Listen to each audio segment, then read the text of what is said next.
Mr. Bedford's nomination comes at a critical moment for the FAA. In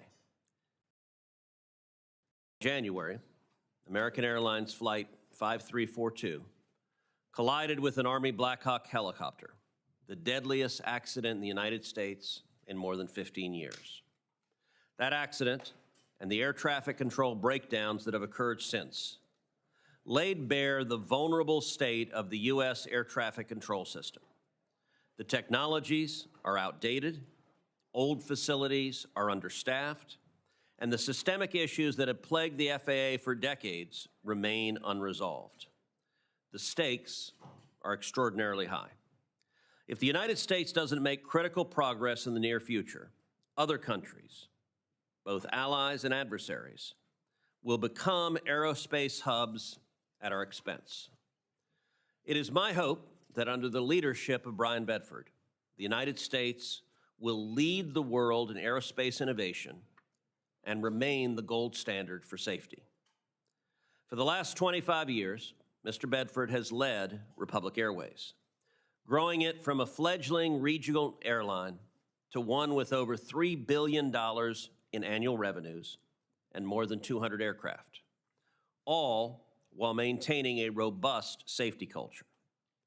As CEO, Mr. Bedford launched the Lift Academy, the first airline-owned training academy to leverage modern technologies to train better aviators. Lift Academy has created an affordable and state-of-the-art training for both aviation mechanics and pilots. It's become a vital pipeline to address the industry's workforce shortages. As a pilot, Mr. Bedford understands how important it is for pilots to go through rigorous training, both with real-world and simular flight time, which is the best way to prepare for severe weather and extreme situations. 1,500 hours of mindless banner towing is no way to train a commercial pilot. Mr. Bedford did all of this while raising 9 children, along with his wife, Maria.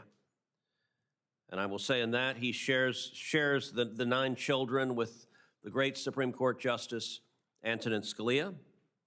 And so I expect similar great things from you, Mr. Bedford.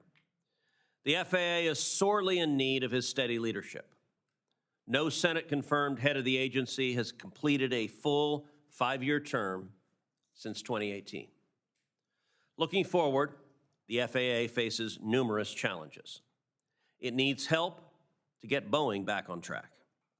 The FAA will have to integrate new aviation technologies like drones and air taxis and commercial space launches.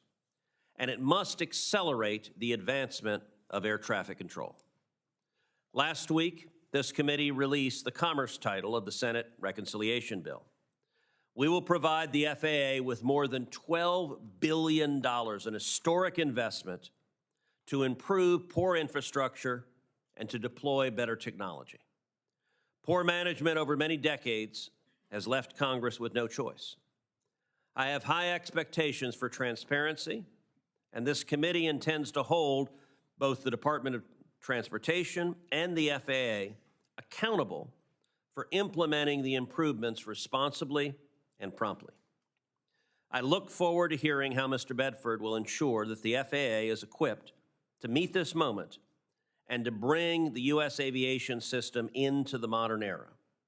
And I look forward to hearing also how, under his leadership, we will modernize air traffic control to keep the flying public safe, which is the principal and the core responsibility of the FAA. I now turn to Ranking Member Cantwell for her opening statement. Thank you, Mr. Chairman, and congratulations on your nomination. Mr. Bedford, welcome to your family and their willingness to help in this larger effort.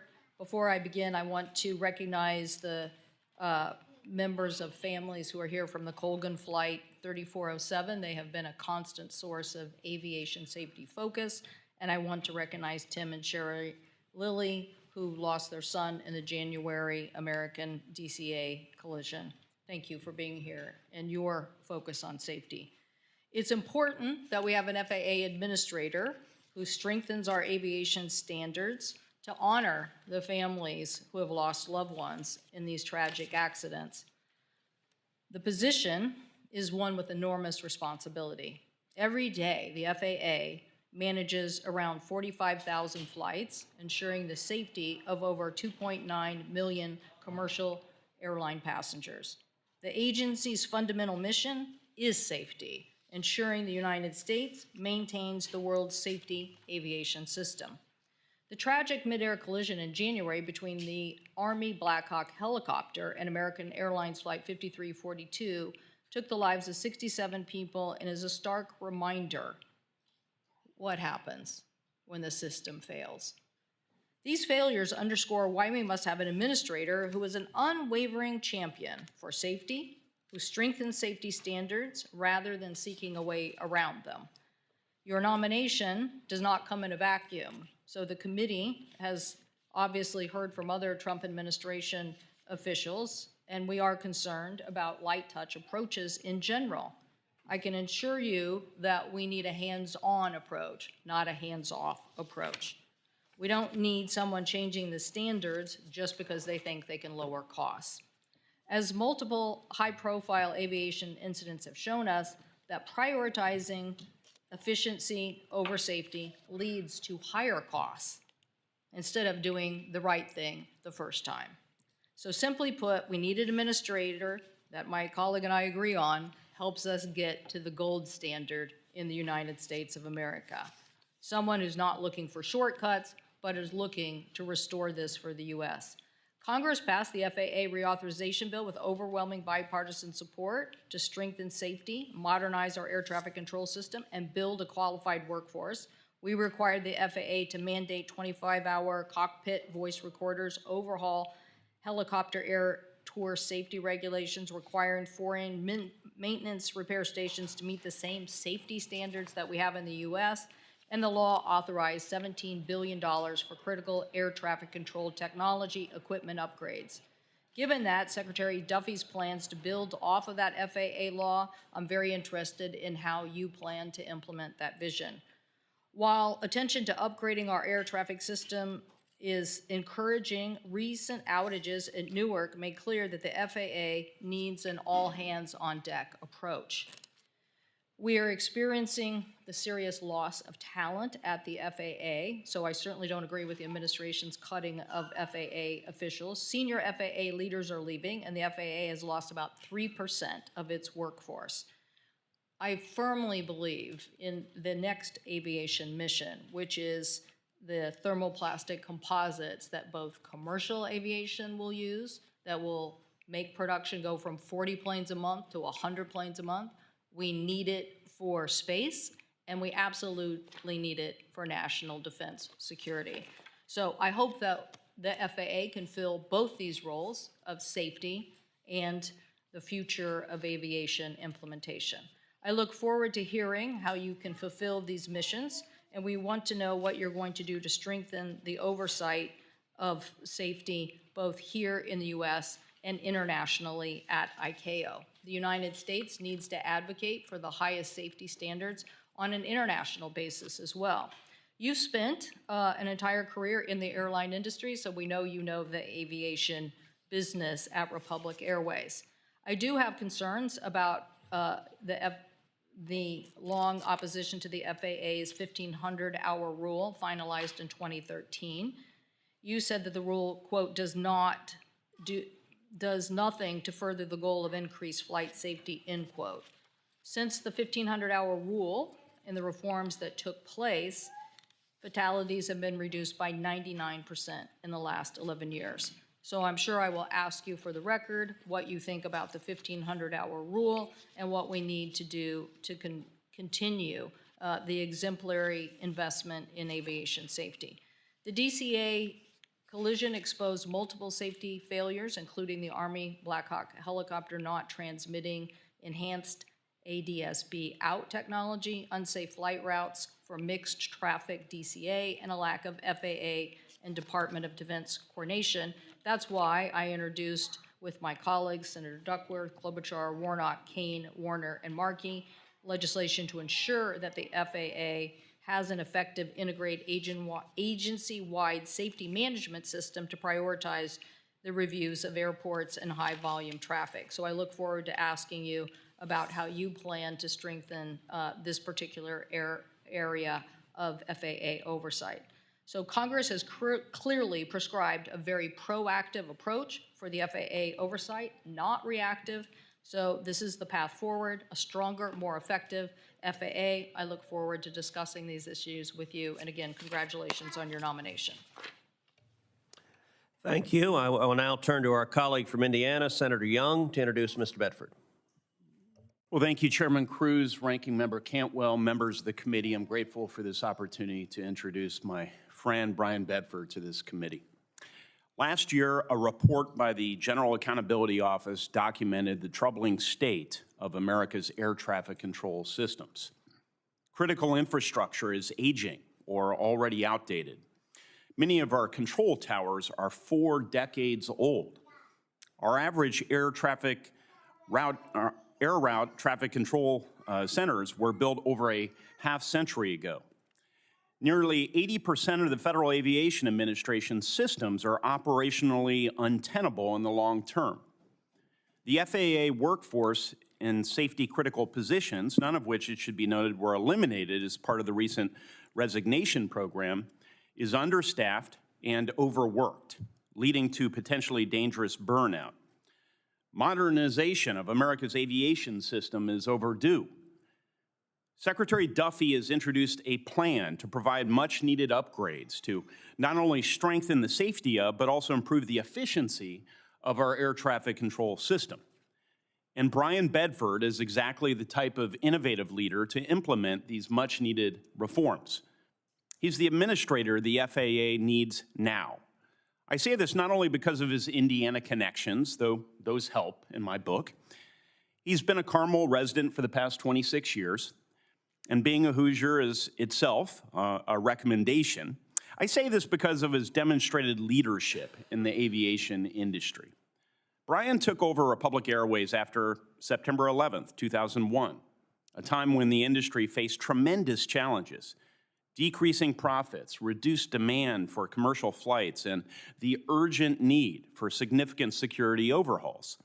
He guided Republic through this challenging landscape, turned the company around, increased its annual revenue from $85 million to $3 billion, grew its fleet from 27 propeller crafts to 250 jets. He's not only overseen successful mergers with other carriers, but also partnered with American, Delta, and United Airlines, from whom Republic runs regional routes. The next leader of the FAA will face considerable challenges reforming America's aviation system. Meeting them is critical to the safety of our citizens and the well-being of our economy. It will require visionary thinking, the ability to create partnerships between government and industry, and firsthand understanding of America's aviation system. And he will demonstrate today, Bryan Bedford will demonstrate that he brings all these skills to the position of FAA administration.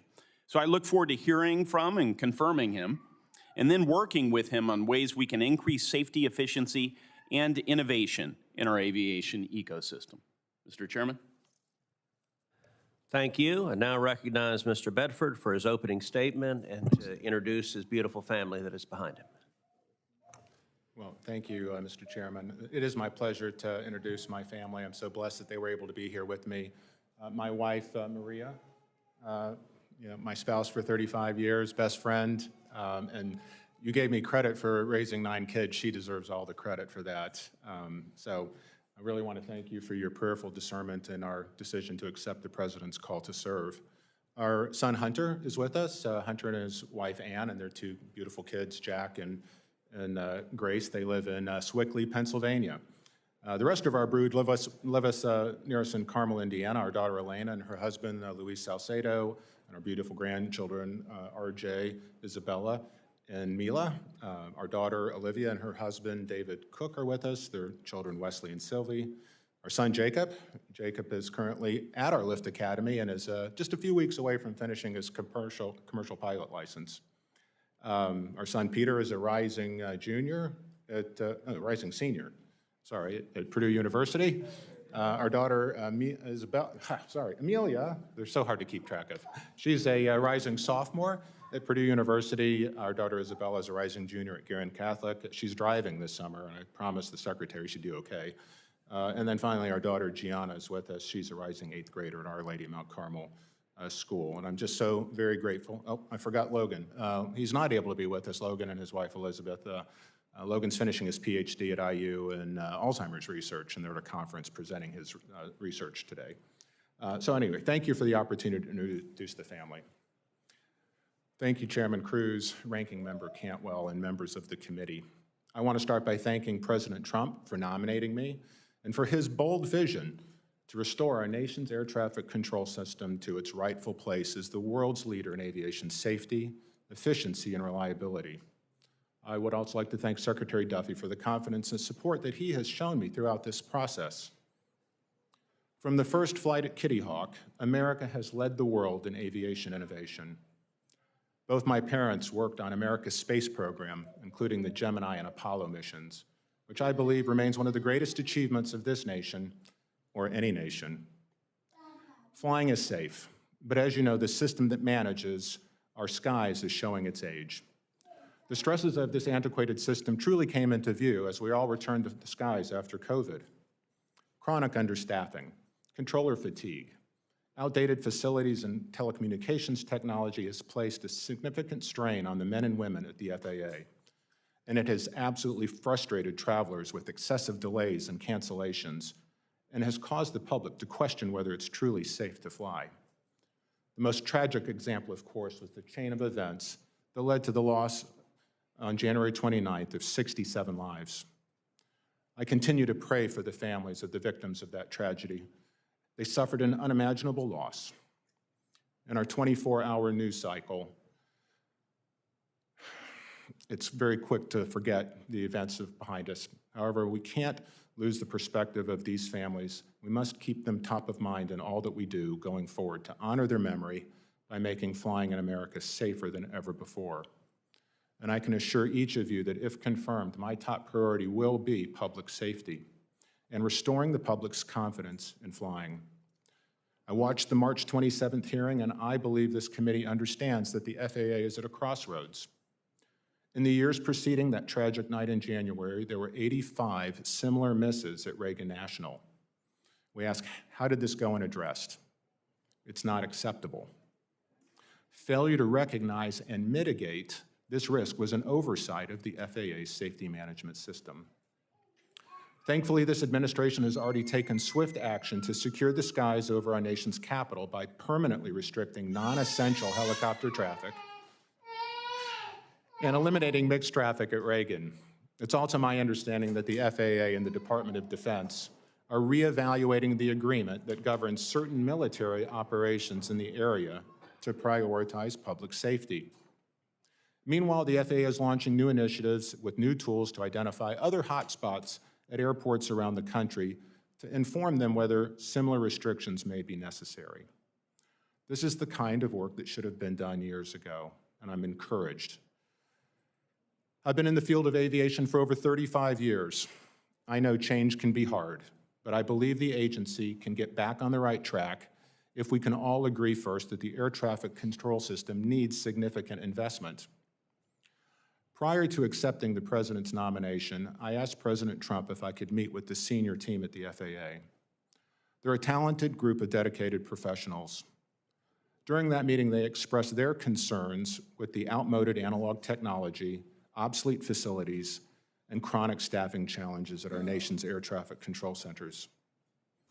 Airline passengers pay significant taxes which are intended to modernize our systems and ensure that we maintain the most advanced air traffic control capabilities in the world.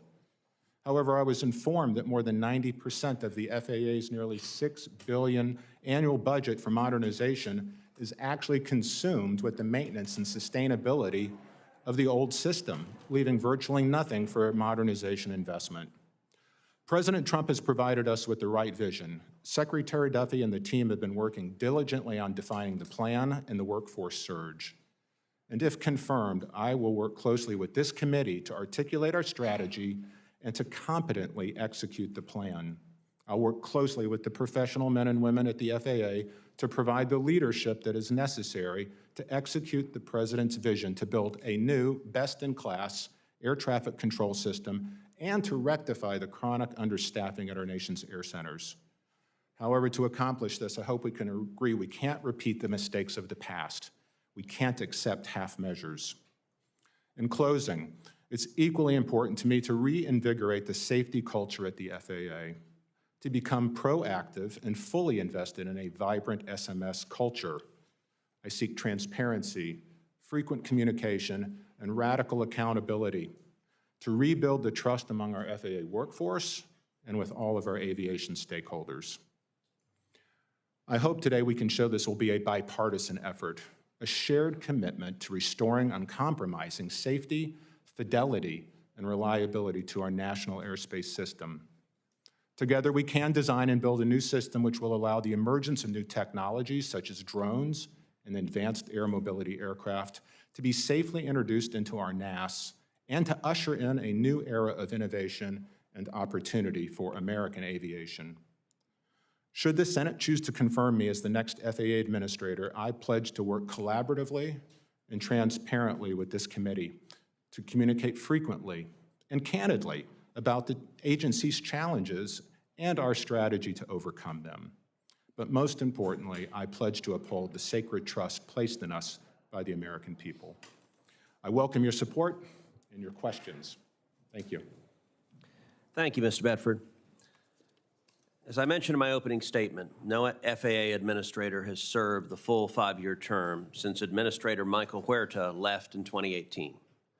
The past 2 Senate-confirmed administrators left early, requiring acting administrators to serve, including for nearly 18 months under the Biden administration. If confirmed, will you commit to providing the FAA with stable leadership and to serving the full 5-year term? Mr. Chairman, I couldn't agree with you more that the inconsistency in leadership and the turnover that we've suffered over the last 25 years has to change, and I am committed to you, to this committee, to serving the full 5-year term. Terrific, thank you. The commercial space launch industry is critical to our national space program, to national security and global competitiveness. In the last few years, we have seen a massive surge in the demand for FAA-licensed commercial space launches, with more than 200 launches per year expected in the near future, which will add considerable strain to the airspace system. Nearly every user of the National Airspace System pays something back into the system to help cover their operational costs. Yet under current law, space launch companies do not, and there is no mechanism for them to pay, even if they wish to. The reconciliation text that this committee released last week creates a phased-in approach for commercial space companies over a period of 10 years to begin paying a user fee on FAA-licensed launches and reentries. As commercial spaceflight expands rapidly, so does it impact on the FAA's ability to operate the national airspace system. This proposal accounts for that. Provided that there is an on-ramp, should commercial space companies pay to offset some of these costs? Thank you for the question, Chairman Cruz. I certainly don't want to get ahead of the administration and on policy issues, but I will confirm you're exactly right. Airline users, passengers, and airlines themselves pay significant taxes, and as I said in my opening statement, those taxes are designed to modernize our NAS. And one of the things that is absolutely critical in modernization is making sure we design a NAS that it can accommodate an increased cadence in space launch. So I certainly support where you're going with that. Thank you. Last week, President Trump issued executive orders to advance the integration of new aviation technology, such as drones, air taxis, and commercial supersonic aircraft into the airspace. I have long advocated for the FAA to take steps to move these technologies forward, including in last year's FAA reauthorization by creating the Center for Advanced Aviation Technologies. Secretary Duffy recently selected a consortium led by Texas A&M to manage the center in the Dallas-Fort Worth Metroplex, with testing corridors located throughout Texas. Will you commit to leveraging existing resources at the FAA, including the Center for Advanced Aviation Technologies, to implement President Trump's recently issued executive orders? well, despite my connections as an alumni of Florida State University, I would be more than happy to work with the folks at Texas A&M. I think research and design is critical. Technologies are moving at light speed now, and what we can't allow is for the FAA to hold it up. We need to be part of the innovation and not part of the problem. Thank you. In January, as we all know, an Army Black Hawk helicopter conducting a nighttime training flight collided with American Airlines Flight 5342, which was on final approach to DCA. All 67 passengers and crew on board both aircraft were killed. In the months since the crash, we have learned more about the poor design of the airspace that created a, quote, intolerable risk to aviation safety, according to the NTSB. Republic Airways is one of the top regional carriers at DCA, and indeed had a flight involved in a go-around involving military aircraft earlier this year. If confirmed, what actions would you take specifically to improve the coordination between the military and the FAA, especially around DCA? Thank you for the question, Chairman Cruz. First, I'd like to congratulate both yourself and Ranking Member Cantwell on your recent introduction of legislation to demand the investigation from both the Army IG as well as the Inspector General. We need to shine a light on this. Transparency is going to help us find permanent solutions in terms of how we're managing the NAS. You're correct. At Republic Airways, we operate almost 150 movements a day. Here at Reagan National, we've had multiple, resolution advisories, 3, frankly, since the 29th of January. So the problems persist, and more work needs to be done. In May, Secretary Duffy announced his plan to modernize the air traffic system. This committee will provide the FAA with over $12 billion for the most urgently needed improvements, such as replacing the outdated telecommunications infrastructure that broke down and has caused persistent issues at Newark International Airport. What specific accountability mechanisms would you implement to ensure that the FAA is successful in this modernization effort? And additionally, how would you track and verify that real progress is being made? Well, thank you for the question, Chairman Cruz. I think in all of our office visits, and we talked about this, the accountability is going to be top of mind. And if confirmed, I will be the Chief Accountability Officer here. On the one hand, I could tell you we have an opportunity to bring commercial practices into the FAA in terms of how we run a competition using American manufacturers to take technology that exists today, not moonshot technology, but things that we're installing in Dubai today, making Dubai the world-class aviation system. That technology needs to be deployed here, and it needs to be deployed now. So I hope we can work on a bipartisan way. We'll develop the plan, the strategy to execute it. We'll develop the project management plan with clear lines of sight on the deliverables and the commitments that we will contractually demand of our commercial partners in installing the NAS. I will say this, just as an area of concern that I've had through my diligence in this process, our procurement process needs to change. We need to think more commercially. The men and women at the FAA are telling me that if we run the normal commercial process, we're going to be 3 years before we see anything showing up in the airspace. And I think in deference to the families that are with us today, we owe it to them to move quicker. I fully agree with that, and thank you for your leadership and willingness to serve. With that, I recognize Ranking Member Cantwell. Thank you. Mr. Bedford, we had a conversation in my office about SMS in general. And do you believe that the FAA should have a real SMS system for themselves? Well, thank you for the question, Ranking Member Cantwell. Thank you for the time in your office and the substantive conversation that we had. And thank you sincerely for showing leadership last year coming out to visit us at the Lift Academy. So thank you for all of that. I will tell you that SMS is truly the lifeblood, and I'm sure you know that it was in the Aviation Safety Act that we mandated SMS for all commercial Part 121 carriers. So that became the standard, which I think moved the needle on aviation safety in a significant way. Well, it has to be implemented, and you have a general counsel who definitely shortchanged it in the first Trump administration, and I have a fear he's going to shortchange it in this one.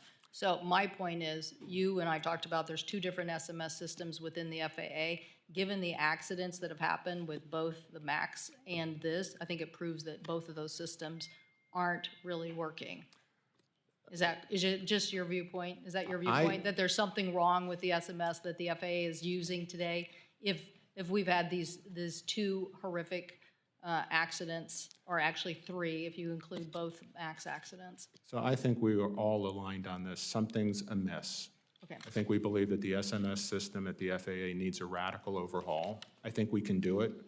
Our arch enemy here is complacency. You know, not having SMS in a binder on a shelf somewhere, but actively, daily utilizing SMS and safety risk management assessments as we're looking at change. Change itself is not bad. We shouldn't resist change and hide behind a shield of. So you'll help enforce I have so many safety questions. No, go ahead, sorry. So you'll help enforce manufacturers to use SMS. You'll help get a better SMS system at the FAA. As we discussed, it's a key tool to actually doing the job right the first time. Okay, 1,500-hour rule. There's a lot of concerns because you worked for a company, you were part of a lobbying effort, you came here and tried to change this rule. What are you going to do in your term, a full 5-year term, as my colleague is suggesting, that I'm all for consistency at the FAA. We got a big job here. What are you saying that you will do to recuse yourself from a 1,500-hour rule that you, as administrator, could initiate? So during your term, will you initiate such rule? Thank you for the question, Senator Cantwell. I'm sure I'm going to get that question multiple times today, and I'm looking forward to actually clarifying the record on that. But I can tell you the President's vision right now and what we've discussed is the urgent need to modernize the air traffic control system, fix the FAA staffing shortages, and redesign the NAS for emerging technologies and innovation. So that will be my uncompromising focus. I get that, and I appreciate that. But people are going to want to know, families who've lost loved ones because of the safety implementations that have taken place, they want to know whether you're going to lead any effort to change that rule while you're administrator. So you can think about it some more. For the record, you can give us a firm written answer, but I think a lot will be depending on that answer. I appreciate that. Because people, you helped fund and lobbied for a change for it. Well, so, if we have time, I can respond to that now. Yes, but could I ask you something else first, and then we can Go go ahead. back to that? Of course. A very important issue we also discussed in my office is this C-band, high C-band sale that my colleague and others are proposing as part of this bill. And last time we ran into a lot of interference on that. So we have joint studies that say this is a safety issue. What is your view? Well, my view is I'm not informed enough to formulate an opinion. I can tell you from past experience, we felt very rushed in terms of spectrum sales and rolling out the technology. So I hope we've learned some lessons from the past and will be much more collaborative and coordinated before we simply execute a plan. We need to ensure that the aircraft are operated safely within our nation's airspace systems, especially Class B airspace at congested airports. Well, what's going to happen if this goes into effect? Well, honestly, again, I don't know where the spectrum bands are, so I can't speak, competently about the issue. I can tell you we had a we're very different concerned. conversation in my office, and you told me that the last interference was a big problem, and you told me that this would be a big problem. So And so I need consistency, because it follows the 1,500-hour thing.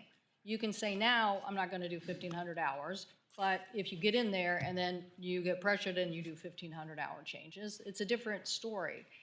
And on this, in my office, you clearly said there were interference issues, it was a mess, and you definitely didn't want to have future altimeter problems. We can't have sale of spectrum and then have altimeter interruptions or problems. We need to work cohesively on test bedding these issues. I couldn't agree more. Okay, so do you have concerns that this is premature to move this without that test bedding? The record is clear. We had significant challenges with the last spectrum rollout. We had interference with radio altimeters. We needed to invest in our aircraft with filters to make sure that they could operate safely. I said, for the record, that we should learn those lessons of the past and act more collaboratively rolling out. So I am advocating We're not acting collaboratively right now, I can tell you that. Okay, so I see my time has expired. I do want to clarify, you are for us closing the ADS-B loopholes, right? and moving forward on ADBS in and out. As part of Next Gen, the whole system, you're for moving forward. I am supportive of ADS-B-in and ADS-B-in-like technologies that put more control in the cockpit, alerting our pilots of traffic that's impending in their areas, yes. And that would be including requiring our military operators in aerospace to also operate visibly. And ADBS out too, just in the transmission, making sure they do and both. TCAS, and making sure that our warfighters' equipment's also properly maintained and working on both TCAS and ADS. Thank you, Mr. Chairman.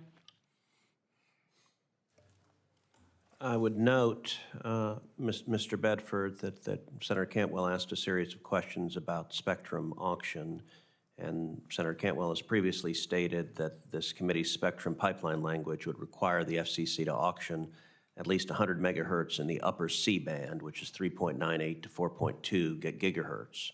That's true. What's not true is the claim that this poses a risk to aviation safety. First, the language provides 2 years for an auction to occur, ample time, especially since the FCC has already begun work on this band.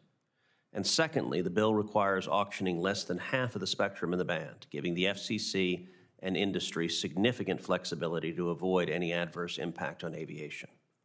The lower C-band, 3.7 to 3.98 gigahertz, which was auctioned a few years ago for 5G use, did prompt concerns about interference with radio altimeters. But despite this, there was no widespread disruptions or accidents. Mitigation efforts worked. That episode forced the FAA, the FCC, NTIA, and DoD, and industry to collaborate closely, and it worked. That coordination set a model for future spectrum decisions that is incorporated into this committee's bill. Transparency, urgency, mutual respect, and problem solving. Spectrum policy is not putting aviation safety at risk. On the contrary, the broader bill's FAA modernization funding will enhance it. Senator Fisher. Can I just say, Mr. Chairman, that you brought up serving 5 years, and it was shortly after this debacle that Mr. Dixon decided, I've had enough. And I think the fact that he tried to negotiate in the first time this came through, and people couldn't negotiate, and people didn't negotiate. And the telcos just ran over the aviation sector, and the White House tried to mitigate it, and Steve Dixon more or less threw up his hands. So we got to get this right. Thank you, Mr. Chairman. Senator Fisher. Thank you, Mr. Chairman. Mr. Bedford, welcome. Good to see you. Thank you for putting yourself forward for this important position and going through this confirmation process. I appreciate it. While this committee is prioritizing providing the necessary investment to overhaul our air traffic control systems, we know that funding alone is not going to solve the problem. Senator Shaheen, Lujan, Hoban, and myself were successful in getting our legislation, the Air Traffic Controller Workforce Transparency Act, included in the recent FAA Reauthorization Act. The bill requires FAA to provide Congress with detailed data on air traffic controlled staffing. What policies do you see as being necessary in order to improve that staffing? Thank you for the question, Senator Fisher. It's a key element of my thought process going into the FAA. As I mentioned in my opening statement, the President gave me an opportunity to do some diligence before accepting the nomination. And in talking with the team at the FAA, the leaders that we have there, obviously staffing is an issue, but when you try to understand what tools they have in order to assess their staffing needs and to optimize the workforce, their productivity, and have adequate reserve levels, there just isn't much there. The cupboard's pretty bare when it comes to how we're scheduling the 17,000 controllers and supervisors in our nation's air center. So I think there is some low-hanging fruit there that we can use to improve the tools that the FAA has to manage staffing, manage our productivity, manage our reserve coverage in a way that might close some of these gaps. Clearly, that has to be done in concert with growing the staff and make sure that we're utilizing all the resources that we have to train controllers of the future. I look forward to working with you on being able to meet the needs that we have when it comes to our controllers. Yes, ma'am. Mr. Bedford, aviation, manufacturing, and maintenance is a prominent industry in the state of Nebraska with $2.7 billion in economic output in my state. These companies are dependent on the FAA to ensure adequate safety, oversight of aircraft, and enable products to get to market in the international marketplace. I'd like to understand your thoughts about the importance of the workforce and resources for the FAA's Aviation Safety Office, which is responsible for the oversight of manufacturing and maintenance. Given your experience in the industry, can you elaborate on why this activity is important to innovation, competitiveness, and to leadership for the United States in this area? Absolutely. Thank you for the question. We discussed it a little in the office, but We did, and I think people need to hear this. I appreciate the time that you offered. As Chairman Cruz mentioned, we have made significant investments over the last 7 to 8 years in our Lift Academy, not solely developed or focused on pilot development, but also focused on maintenance technician development. And one of the challenges, I think we have two challenges, frankly, that we had to overcome in Indiana. We had to work with our high school guidance counselors to stop saying college, 4 years universities are your only pathway to success. They're not.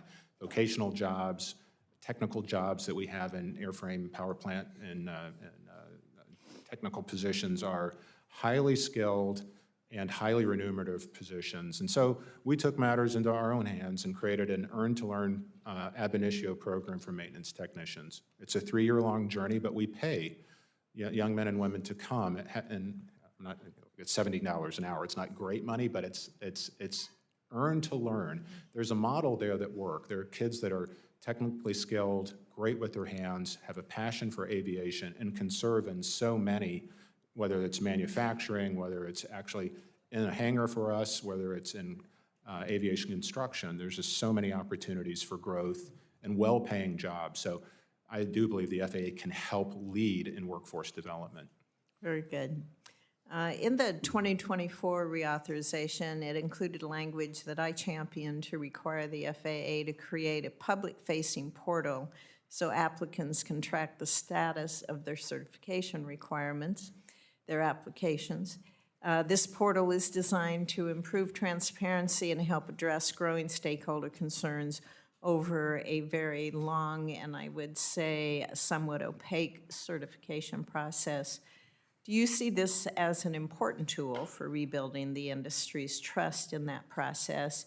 And if confirmed, will you prioritize completion of the portal and ensure that FAA meets that 30-month timeline for delivering a recommendation? Thank you for the question, Senator Fisher. You could apply that same transparency across so many domains at the FAA. Talk about medical licensing.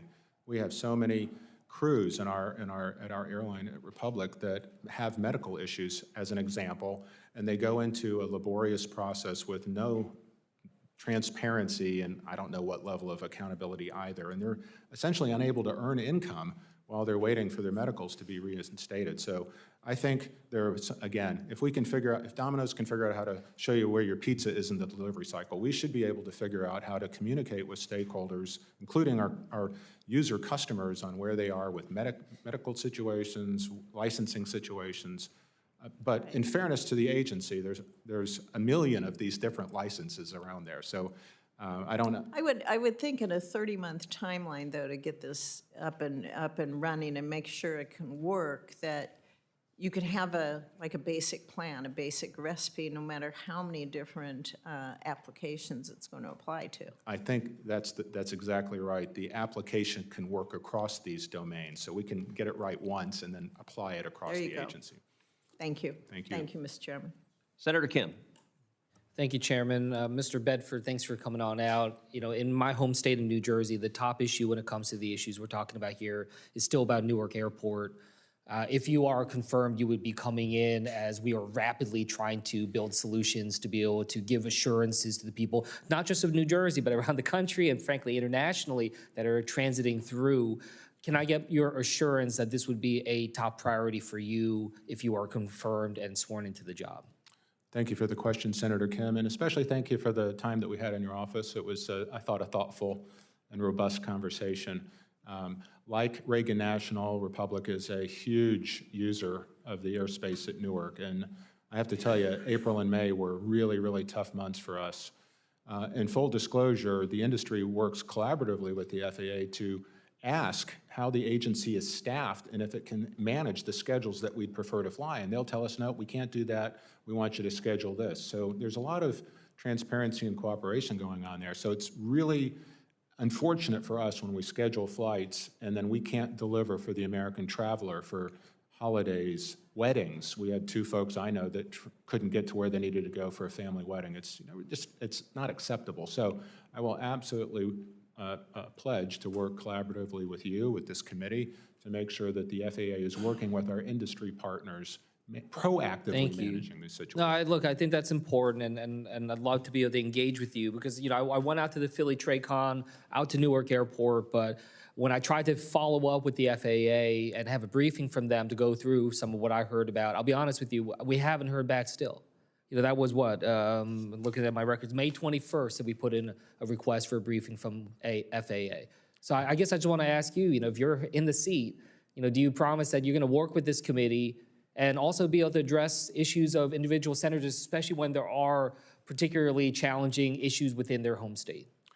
I can absolutely commit to that and also commit to reducing the number of times we'll have to have those conversations. Great, thank you. One thing that we talked about when we had our conversation, I asked you what your position on the debate about privatizing the FAA and the air traffic control system. I just wanted to see if you could elucidate that for the public here. Thank you for the question, sir. I hope I'm not telling stories out of school, but when I met with the president in the Oval Office, he had asked me if I'd ever been in the White House before, and I said I actually had, and he asked when. And I said, well, in 2017, and he kind of gave me a look about, well, what were you here for? And I said, well, that was the last time you announced you were going to overhaul the air traffic control system. And he kind of chuckled and asked me, how did that work out? And it didn't work out so well. And if we're honest, it was because industry hijacked the conversation and turned it into a privatization debate. And we spent 3 years arguing about privatization, and we missed an opportunity to fix the system.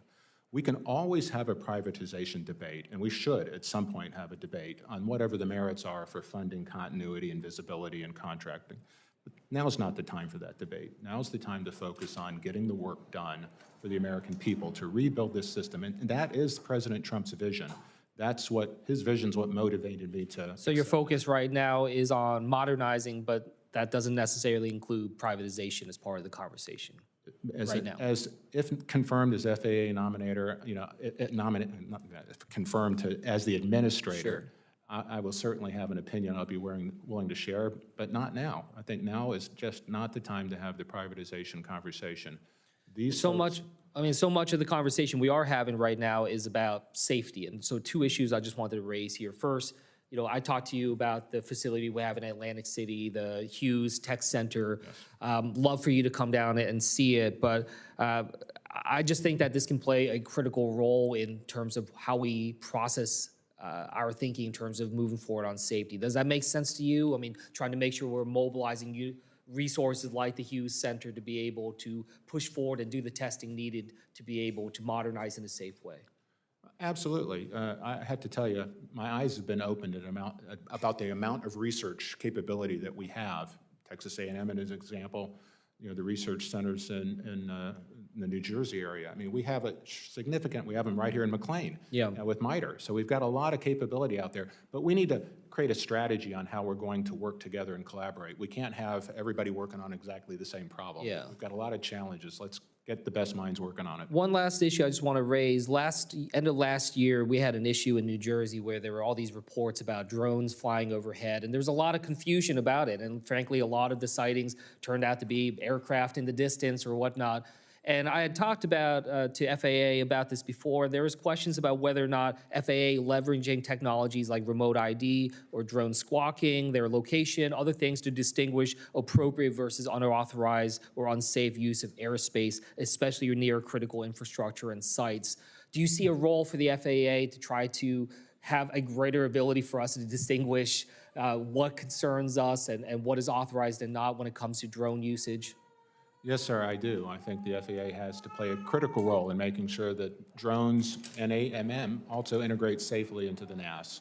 So we need to have a seat at the table. We should lead.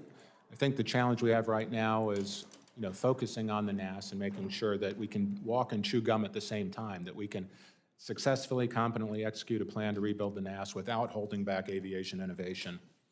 Thank you. With that, I yield back. Thank you. Senator Budd. Thank you, Mr. Chairman. And Mr. Bedford, it's great to see you. Enjoyed our conversation in the office a few weeks ago. Thank you, sir. It was great to see your beautiful family here as well.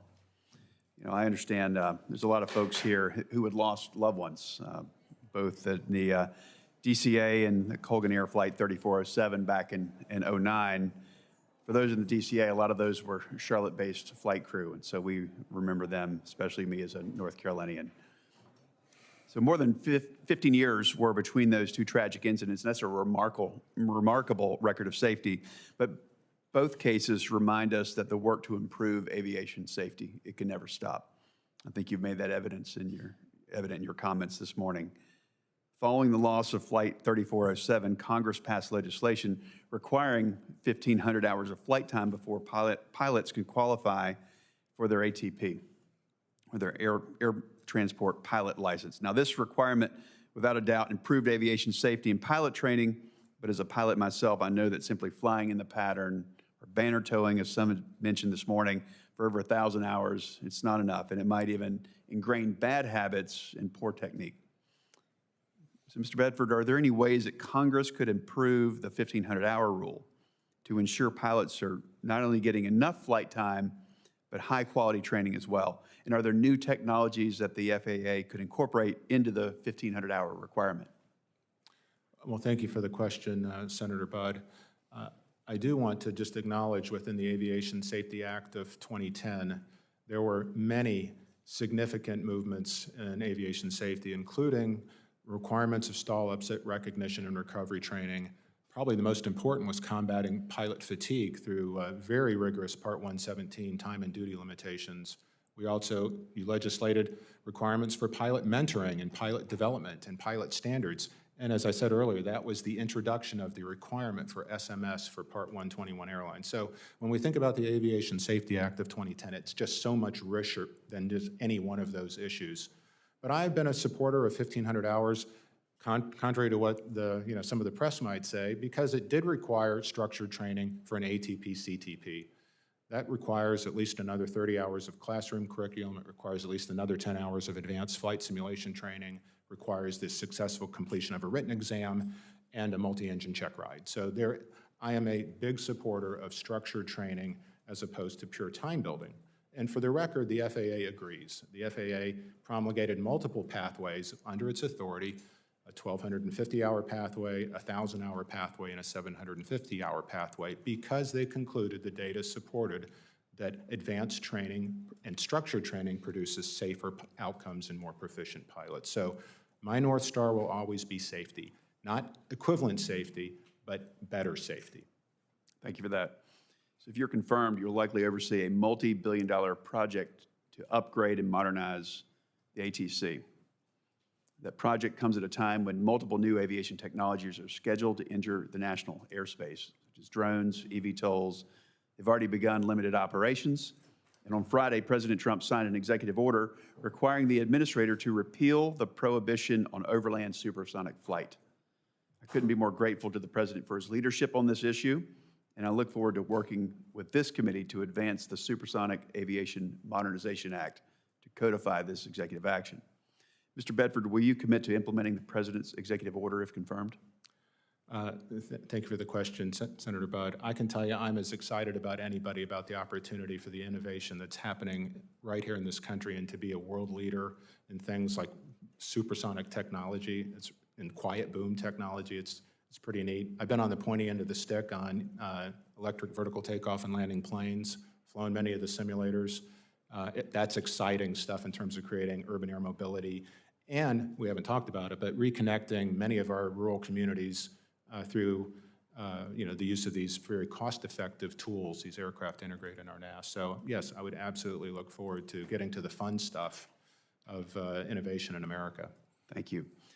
Boeing's MAX 7, MAX 10, the 777X, and the 777-9 are currently in the FAA certification process. And Boeing's challenges have been discussed at length in this committee, and none of us want to see Boeing or the FAA compromise safety and quality. But at the same time, Boeing has $500 billion in backlog orders for the next 20 years. And China is aggressively expanding its aviation manufacturing capabilities. Mr. Bedford, how will you ensure that the FAA has the skilled workforce, technical capacity, and institutional focus needed to ensure a timely and rigorous certification process of these aircraft so the U.S. can maintain its lead in aviation manufacturing and not lose ground to China? Well, thank you for the question, sir. I won't call myself a certification expert, but I do believe that, there have been, sadly, some really hard lessons learned, through the failures of MCAS as an example, and finding the gaps in our certification processes. So sadly, there has been a lot of learning, and it came at a steep price. So I look forward to advancing our certification technologies, processes, employee development around certification, and certainly holding Boeing accountable to deliver a high-quality product safely, listen to its workforce, take the tools that we have to make sure that we're looking at defect rates as an example. It's an indicator potentially of processes in the manufacturing line. So I do believe there's data that we can use to make objective determinations. But we can also help Boeing by not simply saying, this fails. We can collaborate and tell them where the failures are and how we view remedies that can help Boeing move the process along a little bit quicker. Thank you, Chairman. Thank you. Senator Lujan. Mr. Chairman, I would yield to Senator Duckworth, who was here before I was boss. All right, although I will say, at least in the gavel rule, Senator Fetterman is next on the... I'm fine with that too, Mr. Chairman. All right, Senator Fetterman.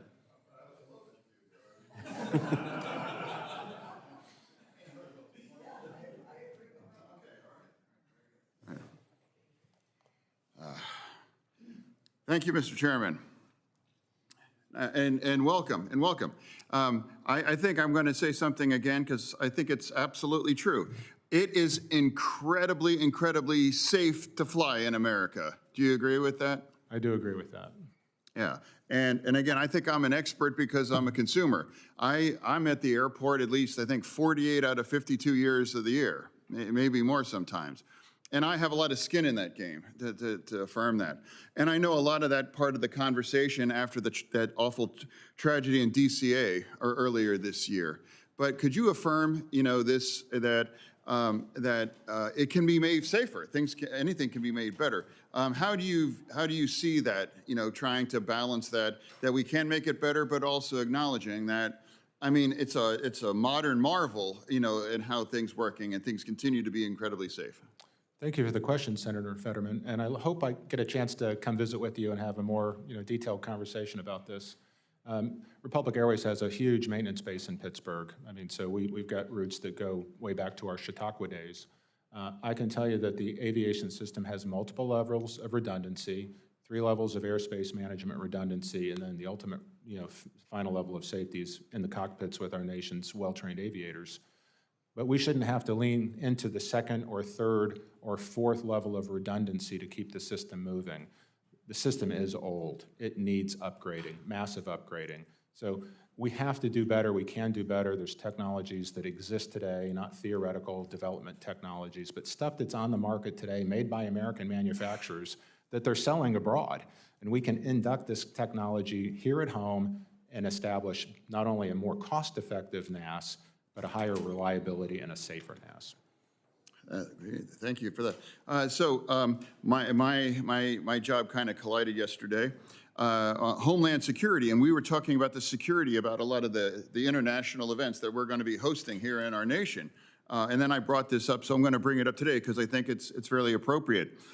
Philadelphia, in my state, of course, is hosting 6 World Cup matches in the next year, coming up to the weeks up until July 4th, which is also part of the big 250 birthday party for our nation. So millions and millions are coming across all around from the world, and then also for the 250 birthday. And now that's been described as the day before Thanksgiving for 3 months. Is that accurate? The expectation within the industry is we are going to see significant volumes, not only through our airport terminals, but certainly on our aircraft. do we feel like we're going to have enough time and we can do more supportive to make sure that we staffed up and we do the kinds of appropriate changes to make sure that we're able to handle all that kinds of incredible volume? Well, unfortunately, I think the challenge we're going to face accommodating all the demand that will be there is the fact that the airspace itself is holding us back. We're already oversaturated in terms of commercial demands on the system to the point where, as we saw Secretary Duffy's re-regulation of slots at Newark. So we're at a point now where the air traffic control system itself is holding back demand that Americans have to travel. Thank you. And on my second question, and this is absolutely not a dig, it's actually just a sincere thing. In 2023, my former colleague, Congressman Cartwright, secured $3 million construction project at the Mount Pocono Airport, and it's 2025, and it's still, we haven't had that yet. And again, I'm not calling anybody on the spot here. It's really just a sincere place. And now I refer to him as my former because now it's represented by a Republican, a new friend and colleague there. And it's an important part of the economic regional parts of that equation. And it's like I would love to work together with you to really develop those kinds of resources because it's really I think it's important. I agree with you, and while I'm not an expert in that particular area of the FAA, I've been watching a lot of C-SPAN recently, and I've been watching a lot of hearings, and I've heard the acting administrator speak on that point. They know they need to get caught up, and I believe the agency's working diligently to do that. Yeah, okay, thank you, and thank you, Mr. Chairman. Thank you. Senator Young. Mr. Bedford, major U.S. airlines are already employing artificial intelligence and machine learning on a daily basis to optimize flight operations, streamline maintenance, enhance scheduling, and improve overall customer service. As the FAA undertakes the complex but necessary task of modernizing the national airspace system, the thoughtful integration of artificial intelligence and machine learning presents perhaps a strategic opportunity to enhance both efficiency and safety at the same time. How would you, as administrator, work to ensure industry is not generally prohibited from voluntary deployment of AI solutions in a manner to increase safety or efficiency? So for instance, how AI could be used to better predict stress points in airplane diagnostics or the need for updated technology in ATC towers. Thank you for the question, Senator Young. You're absolutely correct. There are some marvelous opportunities to improve our oversight and surveillance of our aircraft. Most of our aircraft today are digital. They're flying computers. They have sensors, hundreds of sensors across the aircraft. Managing that data by hand through normal algorithms has become increasingly more complex. We're experimenting with the use of AI in a targeted way, safe, cyber secure way, and just to experiment with its ability to help us predict and refine our maintenance plans to make sure we're having higher safety and reliability. But there's certainly concern. There's concerns of how well we understand it, how we deploy it, how we manage data security. So it is an emerging process. I'm not an expert in it, but I can tell you the industry is beginning to experiment with it, and the FAA needs to be leading on that effort as well. Well, assuming you're confirmed, and I believe you will be, I would expect all sorts of technological developments in this area, and maybe technologies to become available in coming months or years that neither you nor I could conceive of. So will you work with this committee and other stakeholders to prioritize AI, machine learning solutions that might enhance safety and operational efficiency as administrator? Yes, sir. Okay. Let me turn to another emerging technology. We had an opportunity to discuss this a bit when we visited in my office, but it's UAS, or drone technology. As we look at the ban on DJI drones, which I actually think was appropriate, we're going to have to look at how to dramatically boost our domestic production. It's not enough to design the best drones, and we arguably design some really sophisticated ones, but we also have to be able to produce and field the best drones. Indiana, our home state, is making great strides in this field, as we discussed yesterday. How are you thinking about integrating the testing of UAS into the national airspace system? Thank you for the question, Senator. I can tell you I've spent a lot of time, both here domestically and abroad, looking at these emerging technologies, selfishly for how we can utilize them either to advance our flight training missions and or advance our commercial interests. So I'm thrilled about the development we're seeing, and I'm thrilled that a lot of this is actually happening here in the States. So it's a fantastic opportunity for us to innovate here. I will tell you that we are behind. We're seeing a lot of these rollouts happening now in real time. I was in Dublin in January, and this is already happening. This isn't new stuff. We are behind. We have to recognize we're behind and figure out how we can collaborate to jumpstart entrepreneurship here in the United States. Well, I agree, and to the extent that having a stable and clear regulatory atmosphere around UAS is fundamental to continued development and ultimately deployment of the systems, I'm all in, and not just all in to work on this committee, but to work with you. Would you welcome that sort of collaboration? I would sincerely welcome that. Okay, excellent. Well, I want to do the best I can to support the President's leadership in this area. I noted his recent executive order on boosting domestic drone capabilities. Absolutely. Last thing I'll touch on, just very briefly with the Chairman's indulgence, is, of all things, affordable housing near airports. This is in recognition of the valued work that you're intimately familiar with of our low and moderate income workers in and around airports, from maintenance crews to custodial staff to food service workers, baggage handlers, security personnel, ground transportation staff. They all need places to live. It's not uncommon for them to face significant barriers to accessing affordable and conveniently located housing, as I would also add, to the extent we want workers of long standing who touch on the safety impacts of our whole aviation ecosystem. We want to retain those workers. We ought to be accommodating their housing needs near airports. So given all these persistent challenges and value propositions, would you be open to exploring potential partnerships with housing professionals, airport authorities, and municipal stakeholders to develop workforce housing solutions in areas that are outside of FAA restricted areas, but within airport authority or municipally owned land? Well, Senator Young, I can tell you my home airport that I fly out of at Executive Airport in Zionsville is in fact building, on the periphery of the airport space itself. So it appears there are ways to harmonize the availability of underutilized land for better purposes, whether that's housing or manufacturing. I think there's a lot of opportunity there that we can evaluate, but I would like to believe the FAA will be a good partner in that evaluation process. Great. Well, I'll look forward to working with you on that priority as well. Mr. Chairman? Thank you. Senator Duckworth.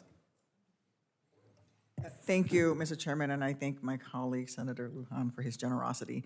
Mr. Bedford, I'm going to go back to the 1,500-hour rule. You know it's coming. Yes, ma'am. You have spent years railing against a rule, and in 2022, you asked the FAA for an exemption from it. If confirmed, you would have the authority to reduce the number of flight hours below 1,500 if you determine that the pilot attending an academic training course will, quote, and this is the actual quote, enhance safety more than requiring the pilot to fully comply with the flight hours requirement, end quote. No administrator under a Republican or Democratic administration has ever made such a finding, and I would submit that now is not the time for less actual cockpit time for pilots. This is a perilous moment for aviation safety. After a rise in close calls coming out of the pandemic, we had our first major commercial crash in more than a decade.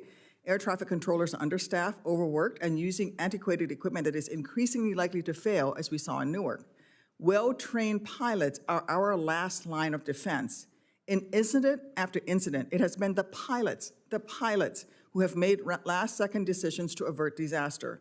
In Austin, when a FedEx plane came within 150 feet of landing on top of a Southwest plane, 150 feet, it was the FedEx pilots who spotted the danger and took evasive action. In Chicago, when a Southwest plane landing at Midway came within 200 feet of a jet crossing the runway, it was a pilot who aborted the landing. Mr. Bedford, will you commit to not reducing the number of flight hours currently required for pilots? Well, thank you for the question, Ranking Member Duckworth.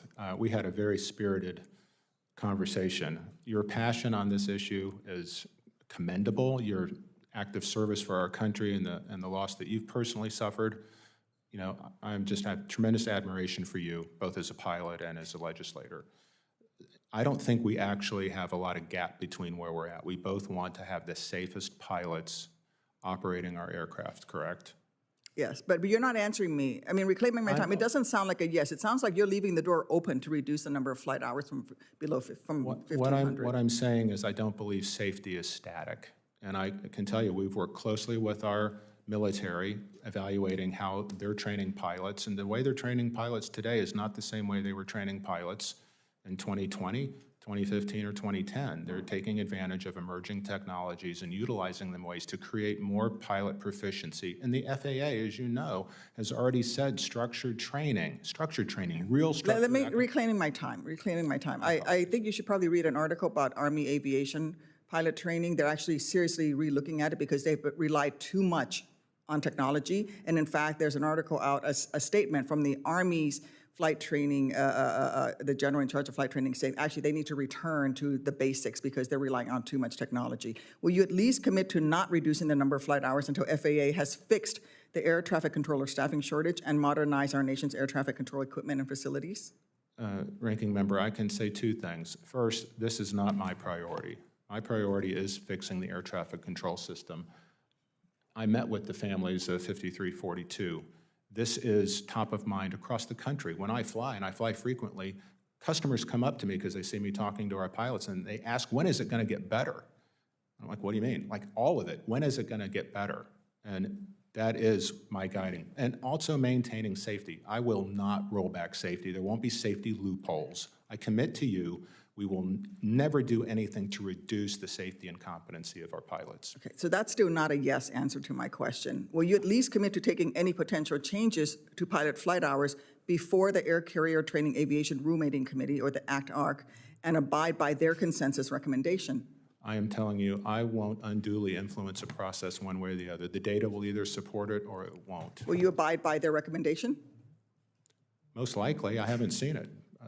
I can't commit to things that I don't know. Okay, but I can commit to you that we will not have anything that would reduce safety, full stop. So I've asked you four questions on whether or not you will unilaterally reduce the 1,500-hour rule and that you will resist it, and at no point have you answered yes. So you are leaving the door open.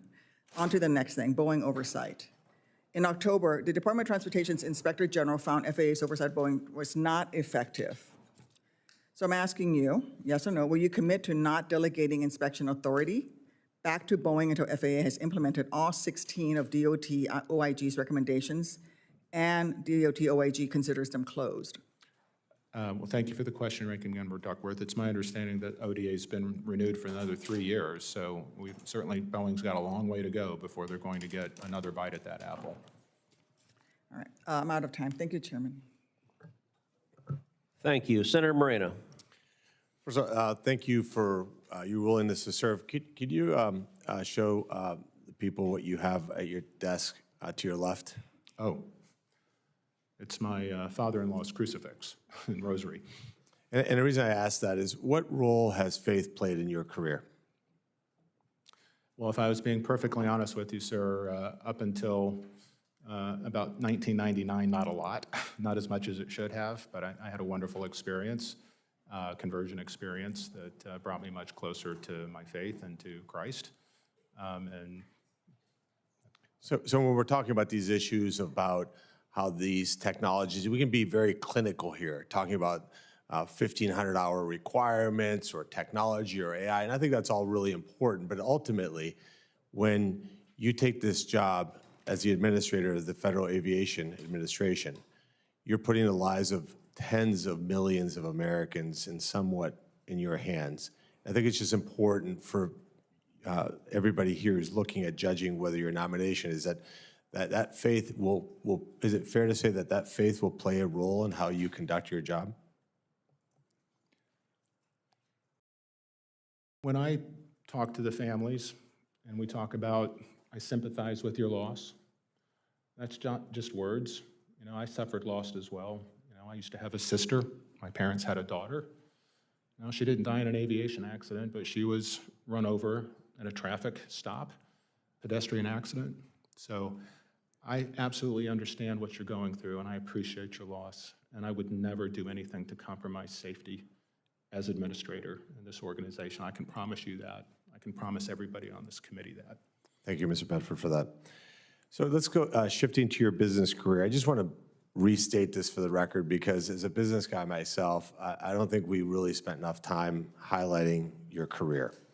You took a company from 85 million, and I know million doesn't mean a lot here in Washington, D.C., but 85 million in revenue to 3 billion. That's an incredible accomplishment. I think I just want my colleagues who maybe haven't been in the business world to just sit back and reflect on the scale of difficulty of taking a business from 85 million to 3 billion. That is a remarkable accomplishment. So congratulations to you. What role did building a culture play in that growth? Well, thank you for that question, because I think that's so germane to where we're at here today with the FAA, is building a winning culture.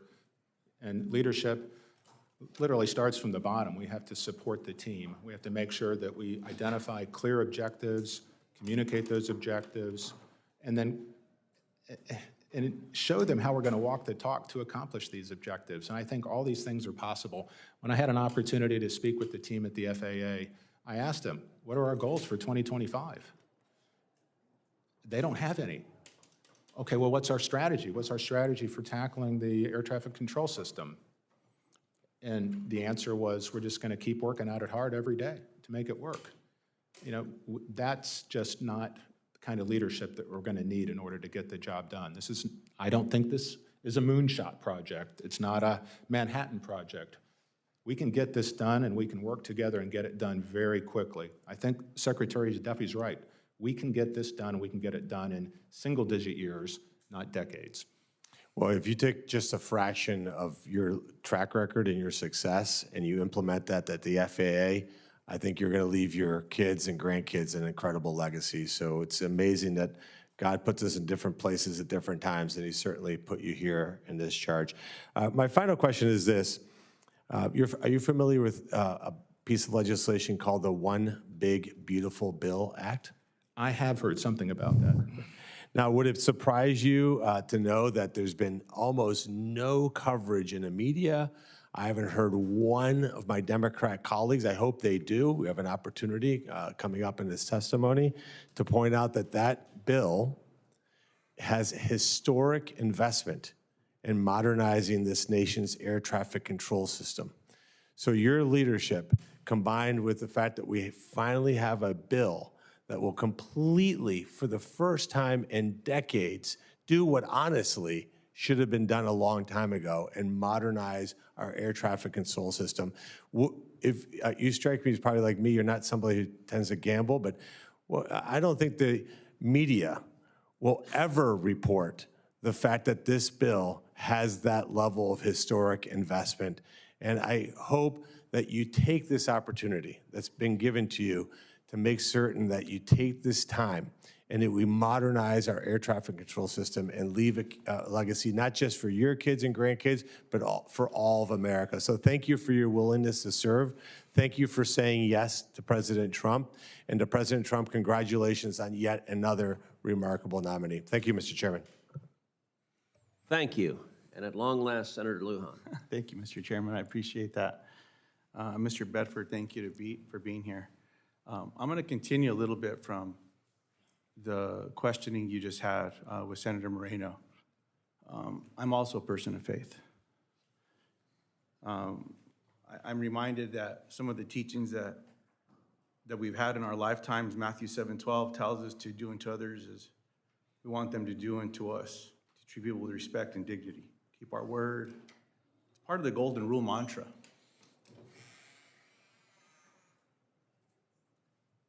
There's times in our lives where we're affected by something, tragedy.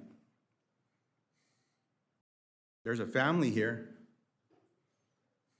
that hasn't met with the Secretary of Transportation, even though there's been request and request and request. I know an invitation was sent out not long ago, gave the family just a couple days. Families are busy. Something of this magnitude we should work to make happen. Will you commit to advise Secretary Duffy when you're confirmed to meet with this family and give them the time to make sure that they're able to be there in person and meet with them? Well, thank you for the question, Senator Lujan, and I agree with you. We need to treat people with dignity and respect. We were all created in the image and likeness of God, and that shared humanity is what should help us to be able to work in a bipartisan way and put the American people's interests ahead of any of our political interests. And while I'm thrilled about the $12.5 billion down payment, I would clarify, for the new system, I do believe Secretary Duffy is a man of great character and ethics and integrity, and I can't explain why he has not yet met with the families, but I would certainly have a conversation with him to do so. So you will commit to advise him? I will. I appreciate that very much, sir, and I appreciate the line of questioning from Senator Moreno as well. I mean, we should chat about this more in all that we do. Now, Mr. Bedford, we appreciate you taking time to visit with me yesterday in the office. We had a good conversation. One of the questions that I asked was about a filing from 2022 that you sent over to the FAA, and you argued in a petition that if you were granted the exemption from the 1,500-hour rule, that it would help, quote, renewed industry-wide commitment to diversity, equity, and inclusion, close quote. Do you still stand by those words? So, first, thank you for the time that you shared in your office. You're a very gracious host. I can tell you that when we established the LIFT Academy, what we were trying to do is open the aperture of economic opportunity for families who otherwise can't afford to do flight training. And we all know those families that are on the lower end of the wealth scale, who they are and what they look like. That shouldn't keep anybody out of being able to take advantage of these transformational careers. So I do believe an alternative to asking families to take on $300,000 or $400,000 of debt, or us begging government for student loans so they can leverage these families to take on debt, we as industry can work collectively to open that aperture, and we're doing that at the LIFT Academy. Now, it's not free. We're asking people to come work for us for a year. I asked my own son, if you want to fly and you want to go to LIFT, you need to come work as a crew scheduler for a year. He did it for, I think, 16 months. Congratulations. They demonstrate their character, their reliability, their intellect, their teamwork. I mean, so we get a chance to essentially take them out for an audition, and then we give them a 50% discount. Now, we ask for something in return. We ask for them to come work for us, as we do the folks that were on our Earn and Learn technician program, which I think is perfectly fair. So, but what we're doing, and I can't remember Satrina's last name. She came to us, she spent 1.5 years as a flight attendant. She applied to our academy. As you can guess, Satrina, she's a person of color. And she went through our LIFT program. She completed her first officer training with Republic. 3 years later, she upgraded to captain with us. And just recently, she's taken a job with American Airlines. Mr. Bedford, my time's quickly going to go away. Do you stand by those words? I absolutely stand by. We need to do more to create economic opportunity for those who have little. I'll take that. Mr. Bedford, in your petition, you also noted that access for underrepresented communities, you would, quote, see no adverse impact on safety. Do you agree, yes or no, that the United States can promote diversity in the aviation industry without compromising safety?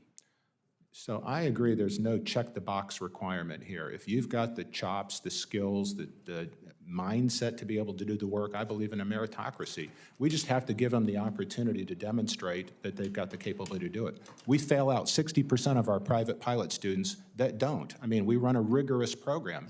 So you can try, you should have the opportunity to try, but if you can't do the work, you can't do the Mr. work. Bedford, that sounds like a yes. I'll give you a chance to say yes or no. I think we're saying the same thing. Sounds like a yes, and I'll take that. Do you believe the DCA collision earlier this year was caused by DEI policies? Okay, I don't have any earthly idea what role. I appreciate that. I yield back. Thank you.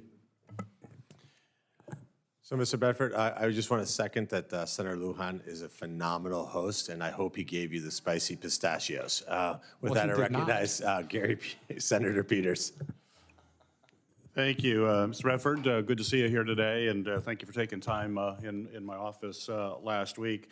And as you recall, when we were together, we discussed the Gerald R. Ford International Airport in Grand Rapids. It's a small hub airport.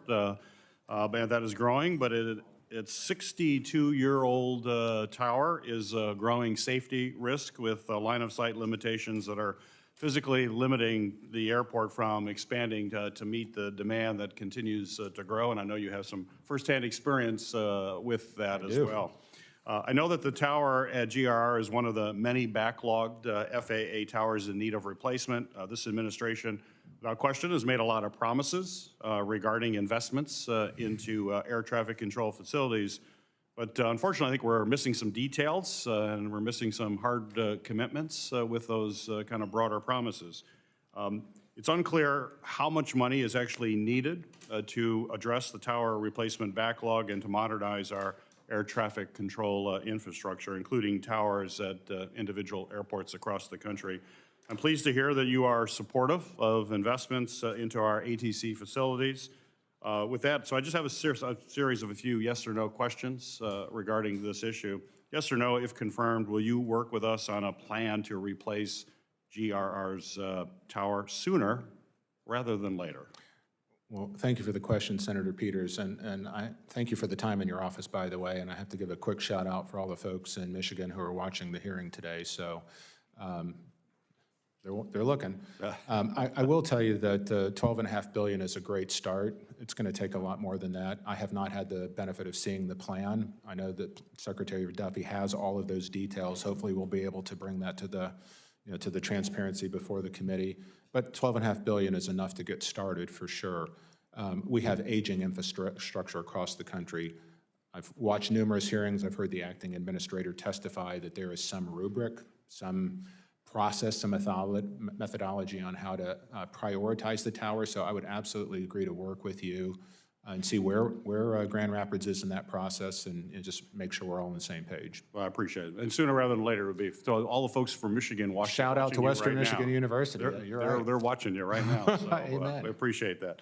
Yes or no, do you agree that we need a major infusion of facilities and equipment funding specifically to address air traffic towers? I think you've answered that.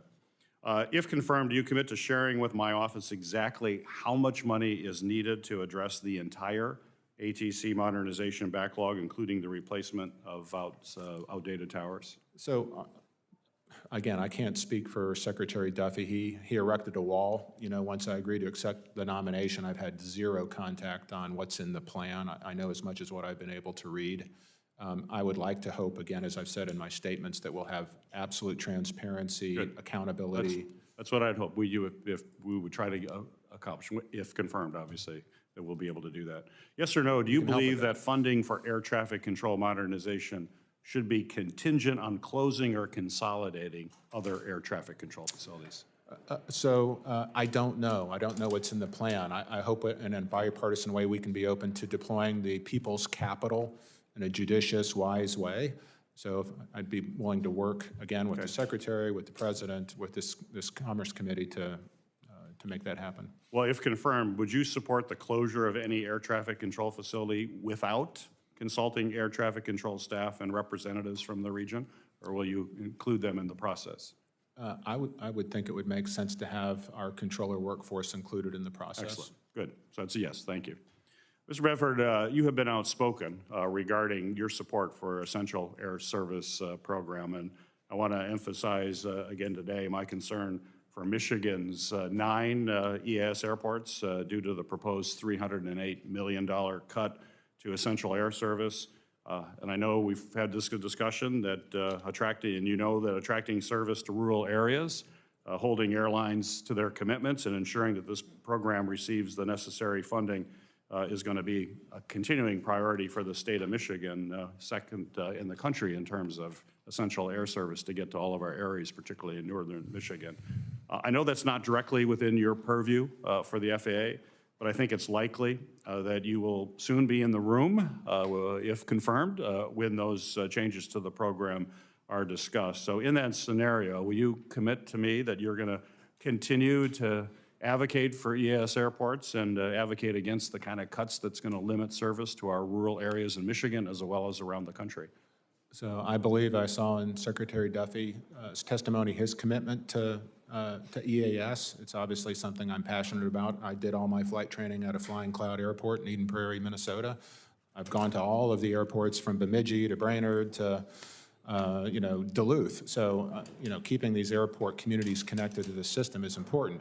But the cost of EAS has exploded. And I think there's an opportunity now where we can look at these emerging technologies that are going to find a much more cost-effective and affordable solution to connect and reconnect many of the communities that we have and do it in a cost-efficient way so that our tax dollars are going most efficiently deployed. Great. Thank you very much. Thank you, Mr. Chairman. Thank you, and I will say the Minnesota shout-out right before Senator Klobuchar's questioning was very well done. Well, I've been so looking forward to meeting you. Very good. Well, thank you, and thank you for your willingness to serve. Not only were you using those airports, you're a former CEO of a Minnesota-based regional airline, Mesabi, near and dear to my heart, only because the name Mesabi is the Iron Range where my dad grew up. Sleeping Giant, yeah. That's right. And we also have strong connections to aviation from our regional airports to the major hub at Minneapolis-St. Paul, which I think once again was voted the best airport in North America. And we also have Cirrus Jets, one of the few domestic manufacturers. Yes, exactly. So we care a lot about aviation. And so my first question is, I appreciated your answer on EAS, but could you just talk about the importance of federal funding to upgrade our airports, like our air traffic control towers?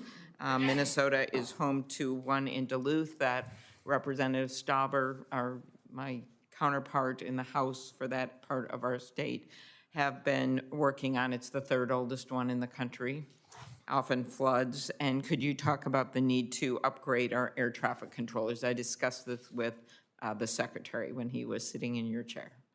Well, thank you for the question, Senator Klobuchar.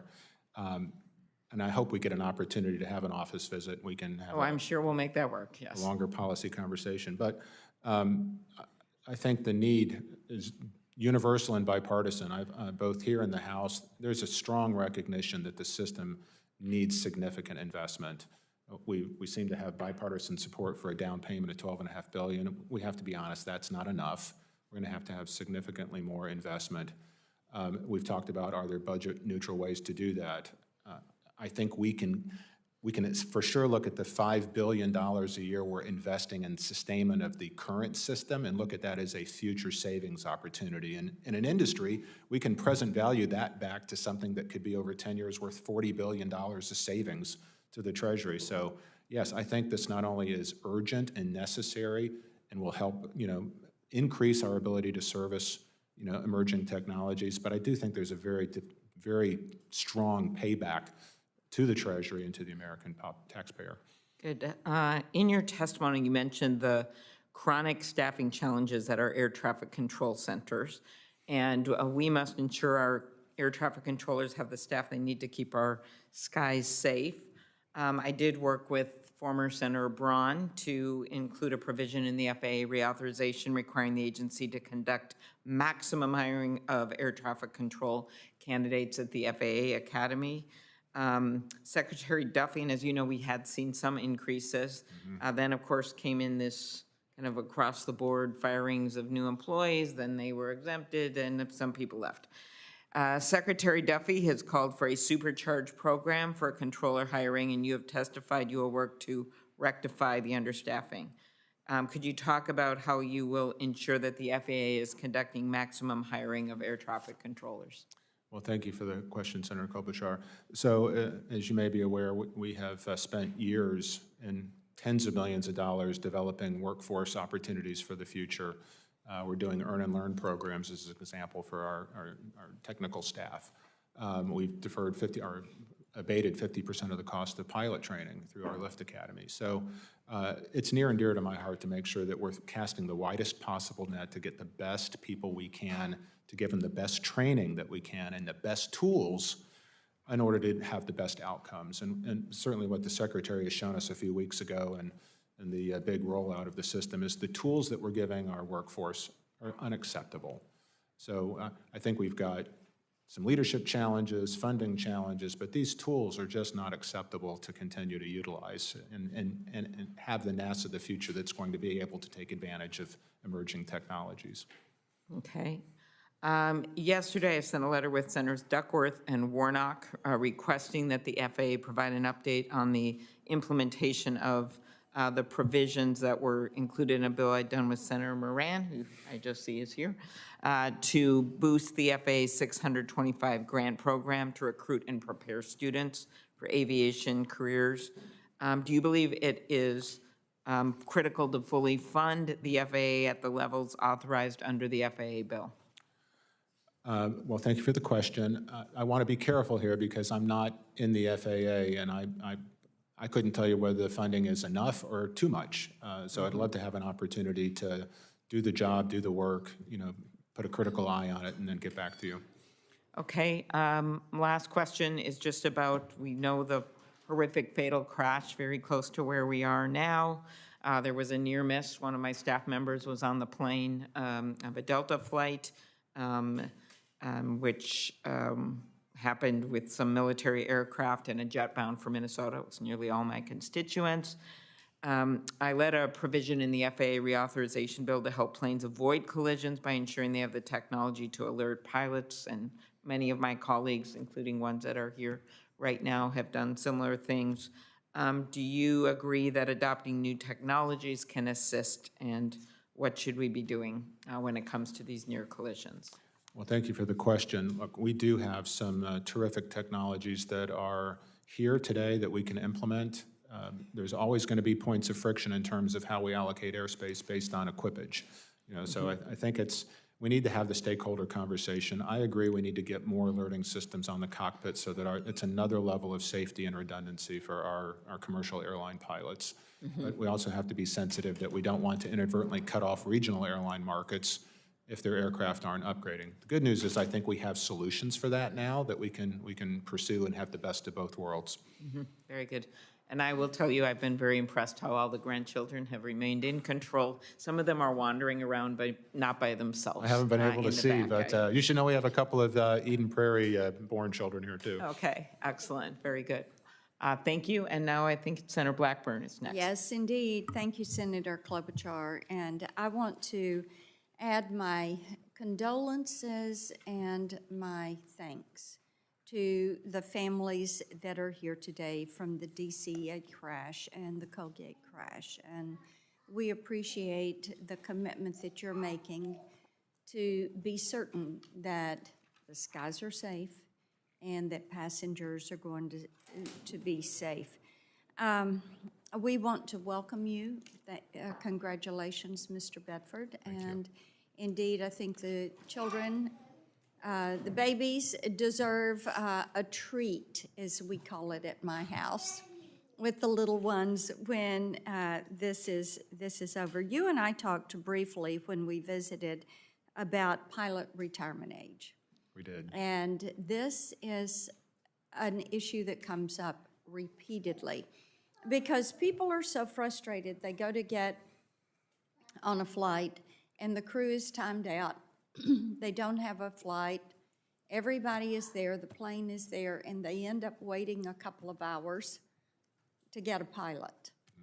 And I have worked on this issue because I think if we don't take the lead on this, that it is something that is going to leave us with more flights that are stranded. And I know that ICAO is looking at this issue.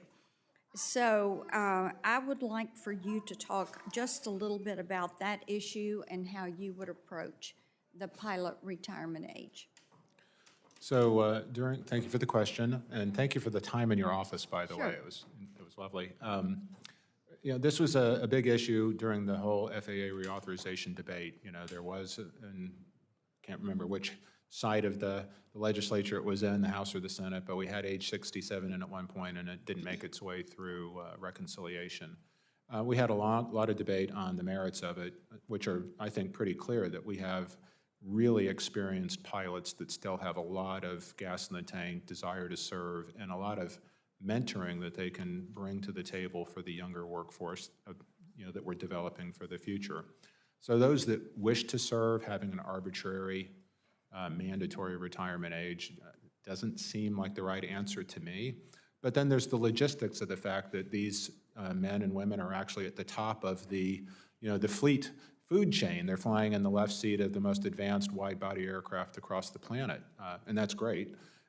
We have to be sensitive to the fact that the disruption that it would cause if, in fact, they can't operate wide-body airplanes and have to be, deregulated down to a narrow-body jet may prohibit them from even wanting to serve. So ICAO has now somehow become very critical in the process to encourage them to increase global retirement age. We've successfully accomplished that, moving from 60 to 65. I think it's absolutely possible to accomplish that in a reasonable period of time.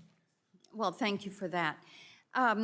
Talk for a minute about your record at Republic, because you did transform that airline and you increased the fleet, you increased revenue, and you kept an eye on safety. So I want you to talk about that commitment to safety and how you carried that out in your career.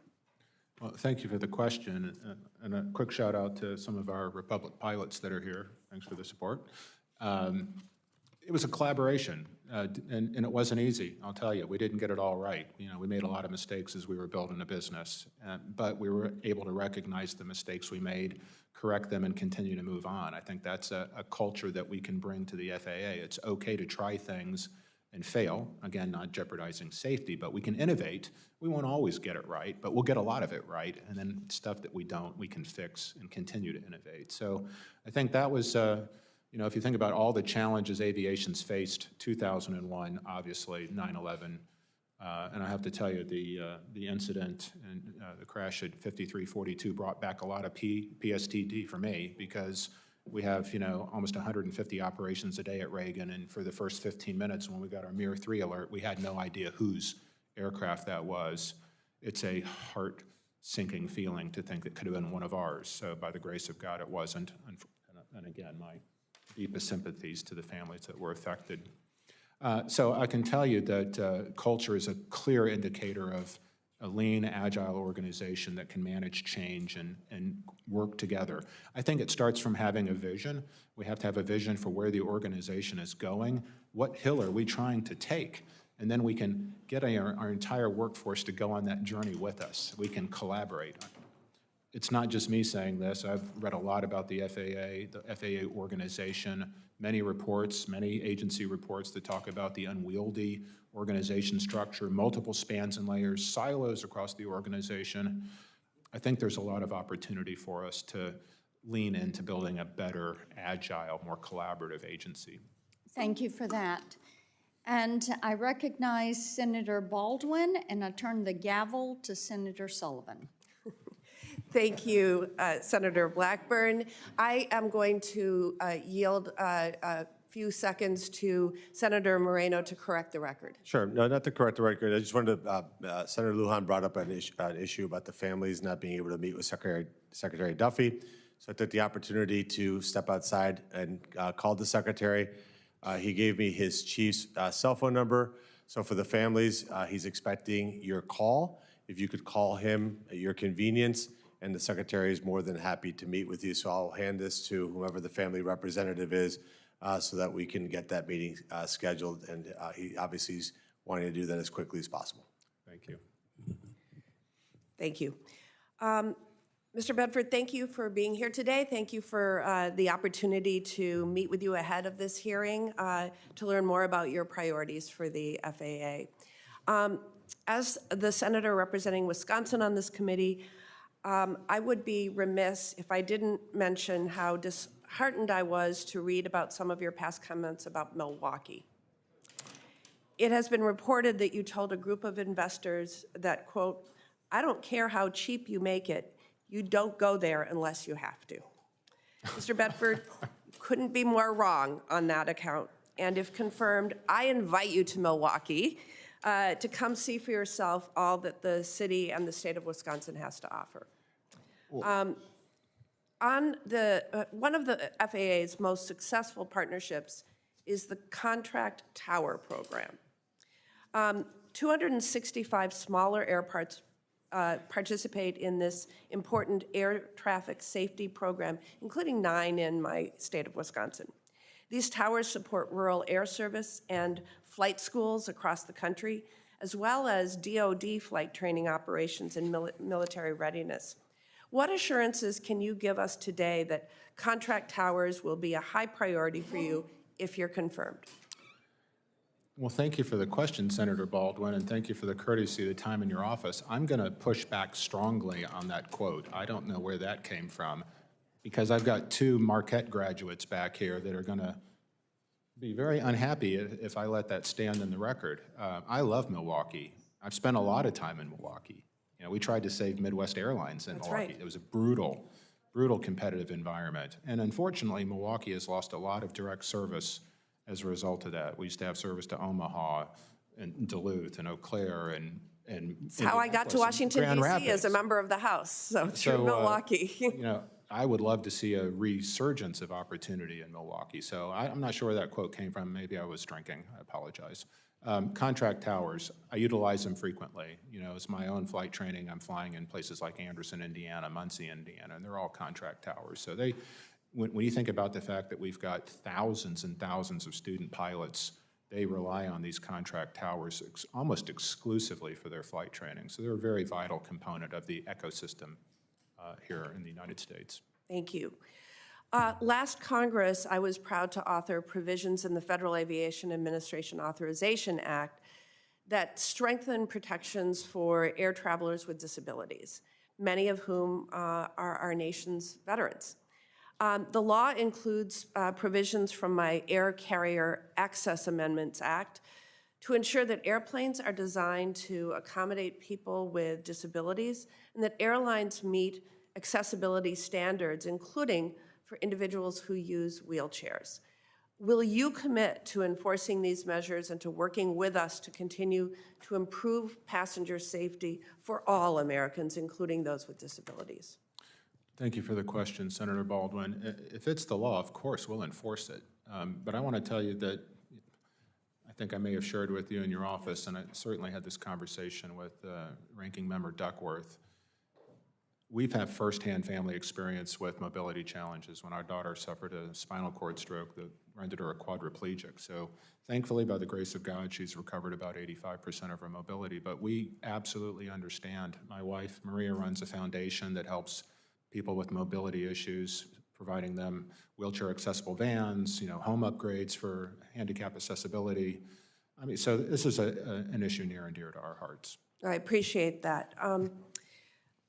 Last question, improving recruitment and retention in aviation workforce needs to be a top priority in the FAA, and pilots are a vital piece of that workforce. We talked about this yesterday.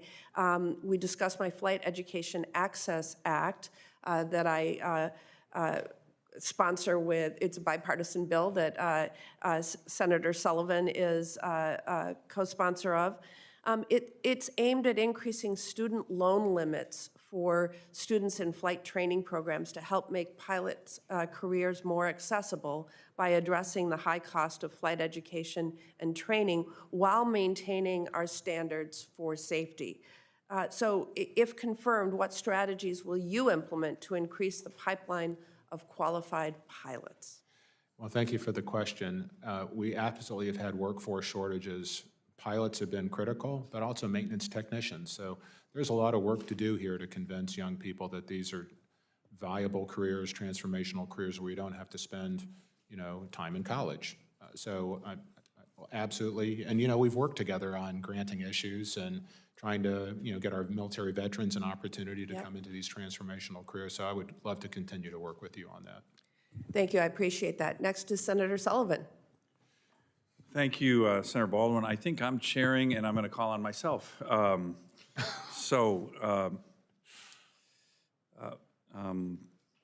Mr. Bedford, thank you for being here. Thank you for your willingness to serve. I appreciate our meeting the other day. I do want to just add to what Senator Baldwin said in terms of our bipartisan bill, but pilots also pay back their loans at a very high rate, too. So it's a good deal for the federal government. A lot of other people get student loans, maybe not have the highest rate of repayment, but that's not a problem with our pilots. That's another reason why our bill makes a lot of sense. I want to focus a little bit, as you can imagine, on Alaska aviation safety. We had a good discussion about the FAA initiative, the FAA Safety Initiative, FAA Alaska Safety Initiative. You know the background of it. This is to bring down the very high rates of crashes and deaths in my state. I want to recognize the families from the latest tragedy here, but we also had a crash in Alaska, the Bering Air crash in a timeline not too far after the American Airlines crash here. So this is impacting all of us, safety. Secretary Duffy is really focused on Alaska aviation safety, which I've appreciated. They put real money behind the FAA initiative, $25 million a year. And then when he did the big ATC press conference with President Trump announced 174 new weather observation stations in Alaska. So that's really important to us. I want to thank the President, the Secretary for their focus on Alaska aviation safety. Can I get your commitment, if confirmed, to get up to Alaska with me soon after your confirmation to meet with all of our different stakeholders and to get a better understanding of our challenges on infrastructure, weather reporting, all the things that most lower 48 airports have. We don't have a lot of those, and I think the Secretary and even the President have recognized that need for infrastructure. It's important. In the FAA reauthorization bill, I had several amendments, very bipartisan. My colleagues here all support them, that we need better infrastructure to keep Alaska aviation safe. Well, thank you for the question, Senator Sullivan, and for your hospitality in your office the other day. Alaska is unique. I think every member I've spoken to acknowledges the uniqueness of a state where, air travel it replaces the lack of highway infrastructure. Yeah, we have over 230 communities that are not connected by roads. And so most states, that's when we think of essential air service, I can't think of a more essential service than air travel in Alaska, and making that safer is a common objective. We think about the tourism and hunting and infrastructure and just general commerce. It's absolutely vital that we maintain the safety of Alaska. I think we've seen a lot of improvement there over the decades. Yeah. More can be done. Good. Thank you. I appreciate that. I'd love to visit. Good. I'd love to have you up there. Let me, when we talk about safety, in my experience in this committee, I love our FAA in Alaska. The air traffic controllers do heroic work. I can't thank them enough for the great job they do. By the way, in Alaska Center, they just are not about aviation safety in Alaska. If you're flying from Chicago to Tokyo, halfway through that flight, the FAA folks in my state kind of deliver those planes all the way to Asia, right? So they do great work for the whole country. It's industry, it's pilots, it's us. All of us are the key to making our aviation system safer. We've always had the gold standard in aviation safety. I've really tried to work in this position with everybody, including our outstanding pilots. One of the issues you and I talked about that's come up, it's kind of bubbling up in Europe, this idea of not having two qualified pilots on the flight deck in terms of safe operations. It's not over here yet, but I want to get your commitment to maintaining the standard, and if something like that came over to give it a really hard look before anything happens, talking to industry, talking to us, talking to the pilots. Can I get your commitment, or do you have any views on that? I know something's bubbling up over in Europe.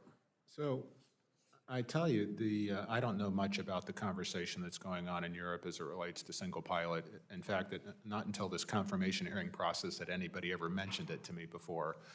It seems like that's a long ways away. Yeah. But what's not so long ways away is what we're seeing, technology being developed by Garmin with Autoland systems. So imagine you are in Alaska and you've got an incapacitated single pilot operation, and you can hit the button and the airplane will safely land itself. I mean, so I do think that there are ways we can absolutely use technology to improve aviation safety. I don't think it goes so far as to tell us we need to remove a trained aviator from the cockpit. Yeah, I think it's the combination of both, and I don't want an AI guy landing my airplane. I want a pilot, right? Especially in my state. Finally, just your commitment again. I think Secretary Duffy has really done a great job about laying out the vision of the ATC upgrade. The budget reconciliation bill is going to have a very, as Chairman Cruz said, big significant chunk of money to start that process. It's very important. Do you have any views on how we would go about doing that? It's going to be important. We'll have a lot of oversight here, but it's a good start, and the Secretary of Transportation has done a great job leading this effort. I concur 100%. Secretary Duffy has taken on an enormous task trying to expedite the modernization of the system.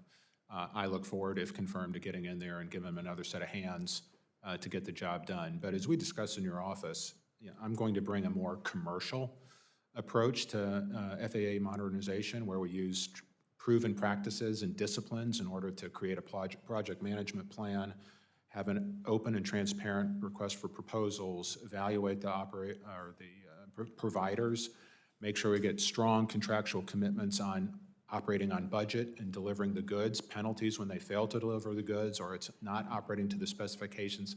I think we can bring a significant amount of discipline to this process that will bring comfort to oversight, that we can competently execute the plan. Good, and I think the comments that were made earlier about acquisition reform, so it doesn't take 4 years to start getting the equipment, is a really, really, really important one. Amen. Yes, sir. Great. I will gladly hand the gavel back to the real chairman here, to Chairman Cruz. Excellent, thank you. Senator Hickenlooper. Thank you, Mr. Chair. Thank you, Mr. Bedford. It's good to see you in this position that I think it was 15 or 16 years ago. We first met when I was mayor of Denver, and you were just taking over a bankrupt Frontier Airlines. Yes. And I remember that you made a lot of difficult decisions and had to make cuts everywhere. And my memory was that you won them back, the staff, at least the ones that I stayed in touch with. And, as mayor and as governor, I always flew all the airlines, still fly all the airlines. Anyway, let me ask you a couple of questions appreciating that you've obviously learned a great deal over your 25, I guess 30 years now in the business. We've had communication outages that impact air traffic control operations. We've seen them increase in severity and frequency. Again, I emphasize the errors are safe. People should not feel in any way in risk. But I mean, we've got these redundant systems for safety. But any outage for any duration should be unacceptable.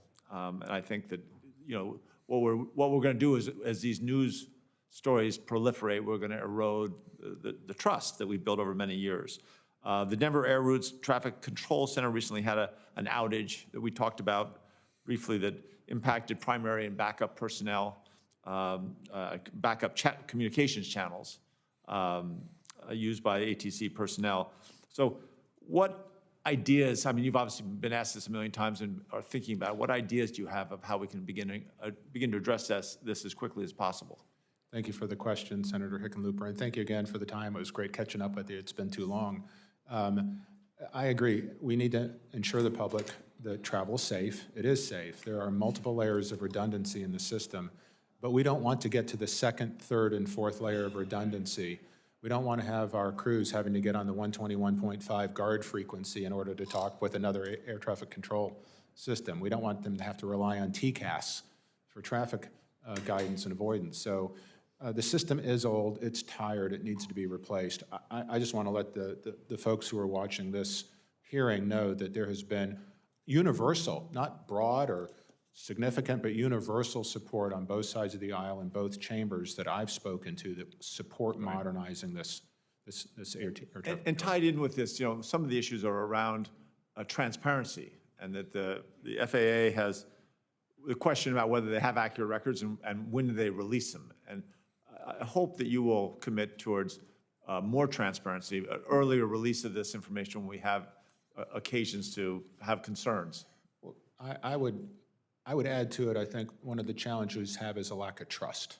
Right. There's lack of trust issues within the FAA and between the FAA and some of the stakeholders. And it's been explained to me why some of those issues there are, but we have to move past that. We will have to embrace transparency and accountability as we move forward this process. I couldn't agree. I think more transparency increases accountability and actually helps the staff do a better job. And I think you get that. I 100% agree. Yeah, I appreciate that. Northern Colorado Regional Airport, we talked about a little, is among several airports across Colorado that lack a physical control tower. And to overcome this, the state of Colorado has made a bunch of investments to attract and install a certified remote tower technology system in Fort Collins. The FAA recently shared a timeline for remote tower certification to complete at the New Jersey Technical Center this year. How can you help ensure that airports are going to be able to quickly access and install these new technologies? Well, thank you for the question, Senator Hickenlooper. I'm actually confused by this because we invented this technology. This is part of, we did this, I think, in 2013. We certified, or I won't say certified, but we invented this technology, and it's being deployed abroad. It's confusing to me why it's taken so long to utilize something that we developed and we can manufacture and deploy here. So I don't have the exact answer for you, but I really look forward to working with you and many communities that could take advantage of a remote tower. Yeah, so many of the smaller communities could benefit. You've obviously found many creative ways with Republic Airlines to make training affordable for new pilots and to train maintenance personnel, engineers and such. To help with recruitment, the FAA has established an Air Traffic Collegiate Training Initiative Partnership Program, brings collegiate aviation programs together with the FAA to prepare graduates for Air Traffic Controller Academy. Can you support this program? I do. Great. I appreciate that. I look at what this is the kind of things that the federal government, we should really be making sure we encourage and promote them as much as possible. Just as a small aside, I mean, we partner at Republic with over 44 university programs. I mean, we have urgent workforce needs. Many people have a hand in this solution. Right. Well, great. I yield back to the chair. Thank you. Thank you. Senator Moran. Chairman, thank you. Mr. Bedford, good morning, now afternoon. I was delayed getting here because I was questioning Secretary Hegseth at an Appropriations Committee hearing that is in concurring time as this hearing. Doesn't diminish my interest in your nomination and your confirmation, but I did use that opportunity to question Secretary Hegseth about VIP or convenience flights from the Pentagon along the route that involves DCA. He assured me that there are no current authorizations, nor will there be an authorization for VIP or convenience flights along, quote, that route, referring, I think, to the route at Pentagon. He said that he and Secretary Duffy are in close coordination. I was hoping he would commit to making certain that there was no flights occurring until the FAA, Department of Transportation, determined there was a safe manner in which to conduct those flights. But the airspace control is the FAA's, is the Department of Transportation's, not the Pentagon's. Is that true? Chairman Moran, thank you for the question and for just the hospitality in your office the other day. Thank you for that. My understanding is the FAA is supreme when it comes to the control of the airspace, but we want to be good partners with the Department of Defense, and we have protocols on how to do that, multiple protocols, as I understand. And as an aviator, you know, we create military operating areas, restricted space, prohibited space, line of fire space, alert zones, I mean, we have lots of ways we can accommodate, and we will accommodate the Department of Defense training needs, but we can't have this mixed-use traffic in Class B airspace. So I know Secretary Duffy's very passionate about this issue, as I would. You would use the authorities you just described to make certain that whatever traffic was involving Pentagon flights involving rotary aircraft you would be certain they would be safe to do so before allowing them. True? Yes, sir. I've introduced legislation as a result of the crash of January the 29th on ADS-B. It's been a point of contention since the crash and since NTSB's investigation. This legislation repeals the NDAA, our National Defense Authorization legislation that was passed some time ago. It had a provision in it that allowed the Secretary of Transportation to allow exemptions in enabling ADS-B in and out. And it also allows for the Secretary of Transportation to require the installation of ADS-B in. Your reaction to that topic and that kind of legislation? So absolutely ADS-B in can be a significant safety improvement for the visibility of traffic because it incorporates the traffic that's on the ground. So if we look at the alerting systems that we have and we're relying on, even when we're using surface radars, it still requires the controller to be in the loop. So there's this process where it has to go to the tower and then from the tower to communicate. And we lose vital seconds on potential incursions and excursions. So, you know, the challenge we have out of the civil fleet, which I believe is close to 7,700 aircraft, we need to find a way to give all of them access. And I know that may be a controversial statement, but here's the good news. For the smaller aircraft, older aircraft that are currently unable to comply with ADS-B in, Collins, Honeywell, L3 have solutions now where we can get to something that's almost equivalent to ADS-B in on that rest of the fleet that today might not be able to adopt it. You would work with me and others to find that right solution? Welcome that opportunity. Thank you. One of the things that NTSB found that was somewhat astounding to me, their data decided in their preliminary report of the tragedy, there was some 15,214 close proximity events between commercial aircraft and helicopters that occurred over a three-year span. When we discussed FAA vulnerabilities in my office, you indicated organizational silos existed, and this might be an example of one of those silos in which the FAA Aviation Safety and the air traffic offices are not responding to what seems to me to be a pretty compelling case. If there's 15,000 close proximity events, someone at the FAA might want to do something different. And I highlight this, I don't know there's a necessary response from you, but I highlight that there are statistics that indicate those proximate events, but nothing, it wasn't a signal that we ought to be paying more attention to something. So I'd like to say two things, if I may, sir. Please. One, to assure the traveling public that close proximity events are not in and of themselves a worry. It may be the fact that we've lost, the 3-mile, lateral separation can trigger a close proximity event. It's not necessarily indicative of a safety problem. The 85 near misses, on the other hand, are indicative of a safety problem and indicative of failure of the FAA's SMS system to detect that and mitigate it. So that absolutely needs critical assessment. And I will tell you, and as the team here from Republic would tell you, we have tools called FOQA, Flight Operations Quality Assurance, where we're doing a lot of data analysis on our systems, and we're using that to inform our training. I think the FAA could absolutely stand up something similar to that to help inform them of risks in the system that may not otherwise be detectable. In a very quick moment, I just want to highlight the importance of the FAA Contract Tower Program and see if you have an appreciation for what we're able to do in airports that would not have the circumstances to have a different air traffic control tower. Well, thank you for the question, Chairman Moran. Unfortunately, you were occupied in the other hearing, so we did have a lot of conversation about contract towers and they're a necessity as part of facilitating our. You can just tell me I liked your answer and all. I liked your answer. All right, thank you. That I liked your answer. I like mine, okay. I'll cooperate you on with contract hours, they're important. Thank you, sir. Thank you. Senator Rosen. Well, thank you, Chair Cruz. Appreciate you holding this hearing. Mr. Bedford, thank you for your willingness to serve. I see your family, a very brand new baby out there, so peaceful, so quiet, and behaving well. But anyway, as Senator Sullivan just talked about, I want to stress the importance of, I keep smiling, I'm looking at the baby. I'm smiling at you too, Well, but you, it's really Senator hard Rosen. not to smile at that brand new baby. What can I tell you? Importance of the two-pilot flight deck.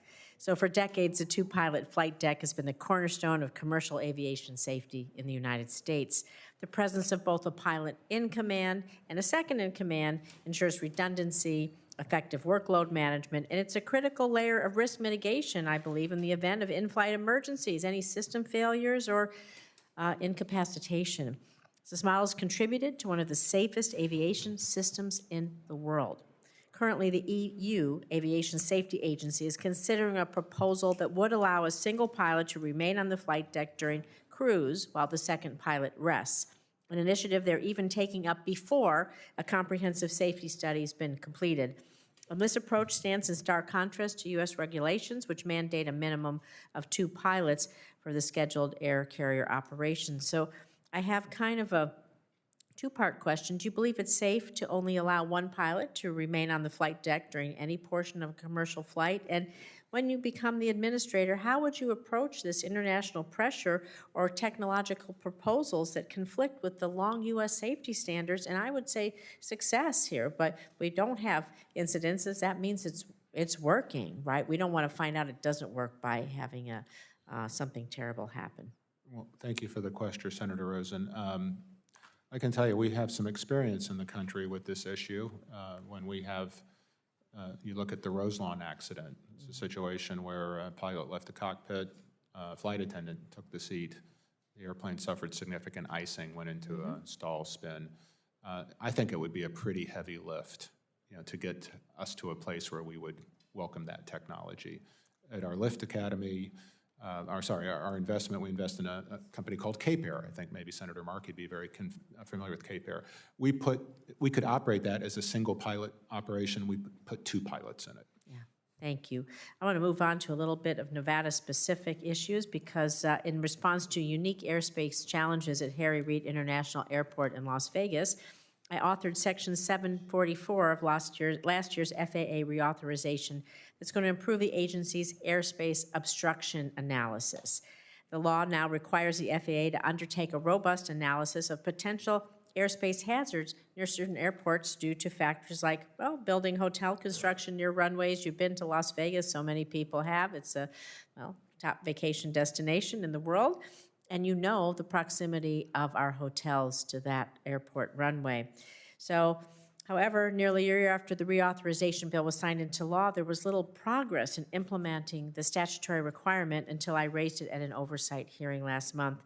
Since then, I'm pleased that FAA has improved communication with airport officials. So, if confirmed, will you commit to ensuring that FAA follows the law and implements what I believe is this critical factor? You don't want balconies so close maybe to our runways. Just one example. I will absolutely give you that commitment. Thank you. I'm going to keep on the subject of Harry Reid Airport capacity. Like I said, we're, I like to say, the top vacation destination in the country. We're right up there at the top, but we're the world's leading entertainment, sports destination. We have lots going on, and we're quickly becoming the global destination as well. We got 40 significant sporting events over the last year.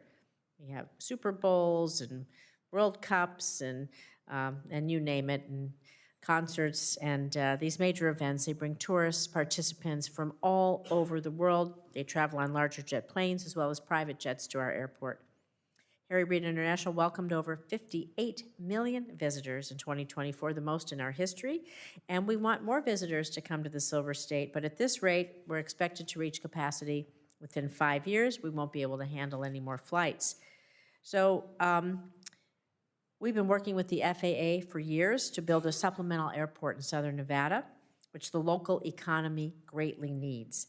I know the FAA has made great progress on this issue. We've been communicating with the airport and that, but I'd like your commitment to continue to work on this and maybe speed it up a little bit so we can support all the wonderful things that are happening in my state and, of course, in Las Vegas. I think it's an exciting opportunity to build a brand-new airport, so I'd be happy to work with you. Thank you very much. I yield back my time to will be Senator Markey. Thank you. Senator Lummis. Oh, Senator Lummis. I see Yeah, her thank you, over there. Mr. I'm Chairman. We haven't had a chance to meet yet, and I know the clock is running on some votes over in the Capitol building, so I'm going to be quick. You and I will meet on June 17th. I'm looking forward to it. I'm going to give you a heads up on the two issues that I will be emphasizing when we meet. One is, and this is down in the weeds, but very important to my state. I'm from Wyoming. Section 702 of the FAA reauthorization law addressed airport improvement program dollars and the eligibility for taxiways and taxi lanes at airports. Congress clarified eligibility last year in our FAA bill, making very specific language in the authorizations.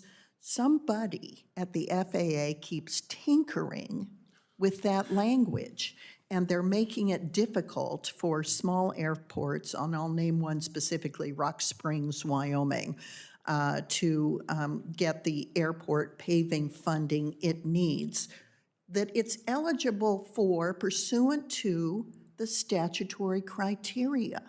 But somebody at FAA keeps tinkering with that language, and it's making it difficult for my state and my airports to gain access to those funds. So for reference to our June 17th meeting, that's going to be high on my list of conversations I want to have with you, and thank you.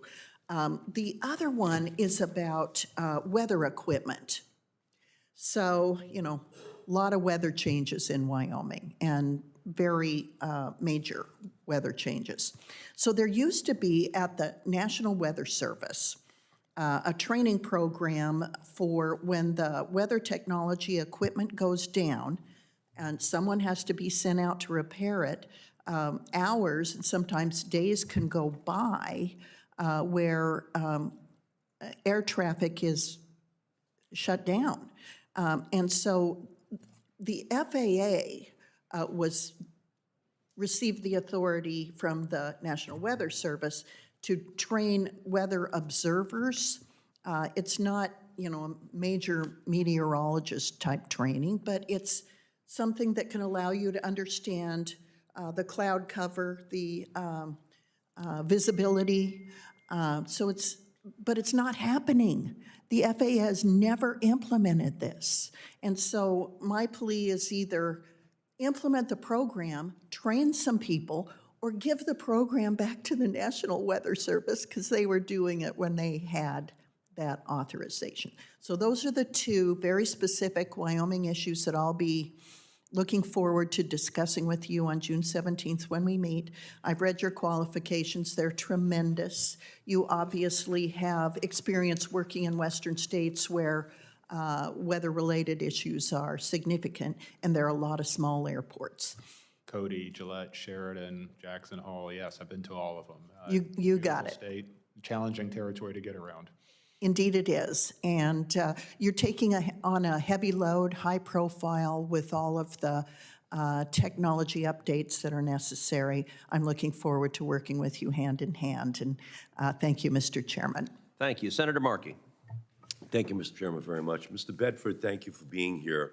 The American airline crash in January was an unspeakable tragedy. 67 people died, including 6 members of the Boston Skating Club and other people from Boston as well.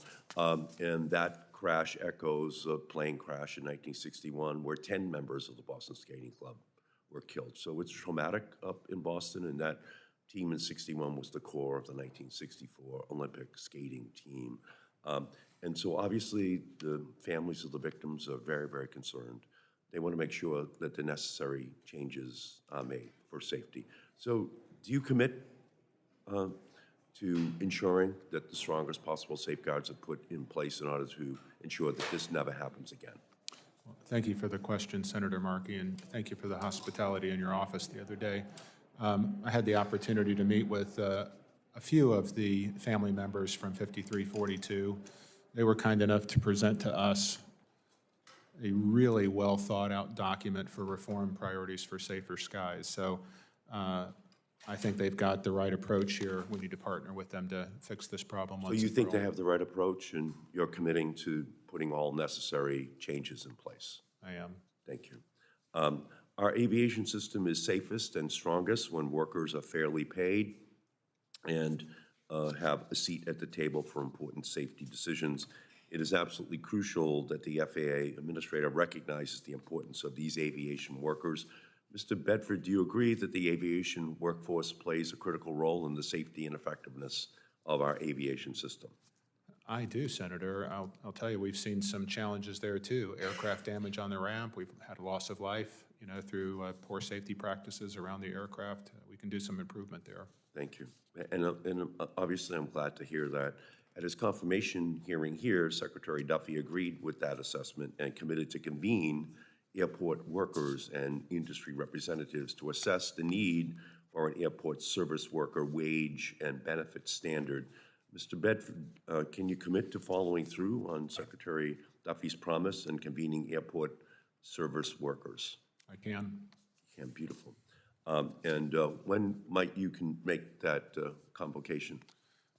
If you can give me some insight on confirmation, I can give you a better answer. Okay. I appreciate that contingency. Mr. Bedford, in 2022, Republic Airlines, where you were CEO, filed a petition with the FAA for an exemption to its 1,500-hour rule. The FAA denied that petition, but Republic may view your nomination as an opportunity to refile the petition and obtain the exemption. So if confirmed, will you recuse yourself from involvement in any petition from Republic for an exemption from the 1,500-hour rule for the entirety of your term as administrator? Well, thank you for the question, Senator Markey. As you're probably well aware, I went through a rigorous OGE evaluation process. OGE, with their career case officers, evaluated my finances, my conflicts, and they created a substantial ethics agreement, which I've agreed to sign and maintain over the course of my 5-year tenure. So you will recuse yourself from any participation in in any Republic Airlines request to exempt from the 1,500-hour rule? Yes, my OGE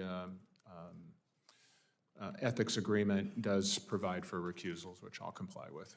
So you will recuse, okay? I just want to make sure that I will follow the ethics agreement that I've signed. Does that mean you will recuse yourself from any? I believe there are recusal periods in there. I don't believe they go through the entirety of my 5-year tenure.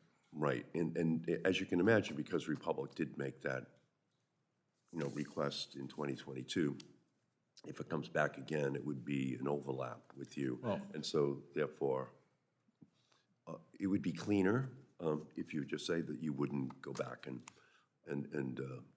participate in that process. Well, as you may be aware, from my ethics agreement, I will be completely separated from the industry in total, so there will be no conflict of interest here, I can assure you. Well, the problem is after your nomination was announced, Republic's Board of Directors agreed to accelerate the vesting of your bonus payments, including for the years 26 and 27. So in other words, Republic agreed to pay your bonuses for work in 26 and 27. So you'll still be serving the American people at the FAA during that period of time. So I just think, Mr. Bedford, just to make it clean, you'd be better off in just saying that you'll recuse yourself for any of those Republic-related decisions. I can assure you, Senator Markey, there will be no conflict of interest in my decision-making if confirmed to be FAA Administrator. Thank you, Senator Markey, and we've got a vote that's closing on the floor momentarily. So, Mr. Bedford, my final question is required of all nominees. If confirmed, do you pledge to work collaboratively with this committee to provide thorough and timely responses to this committee's requests and to appear before the committee when requested? I do, sir.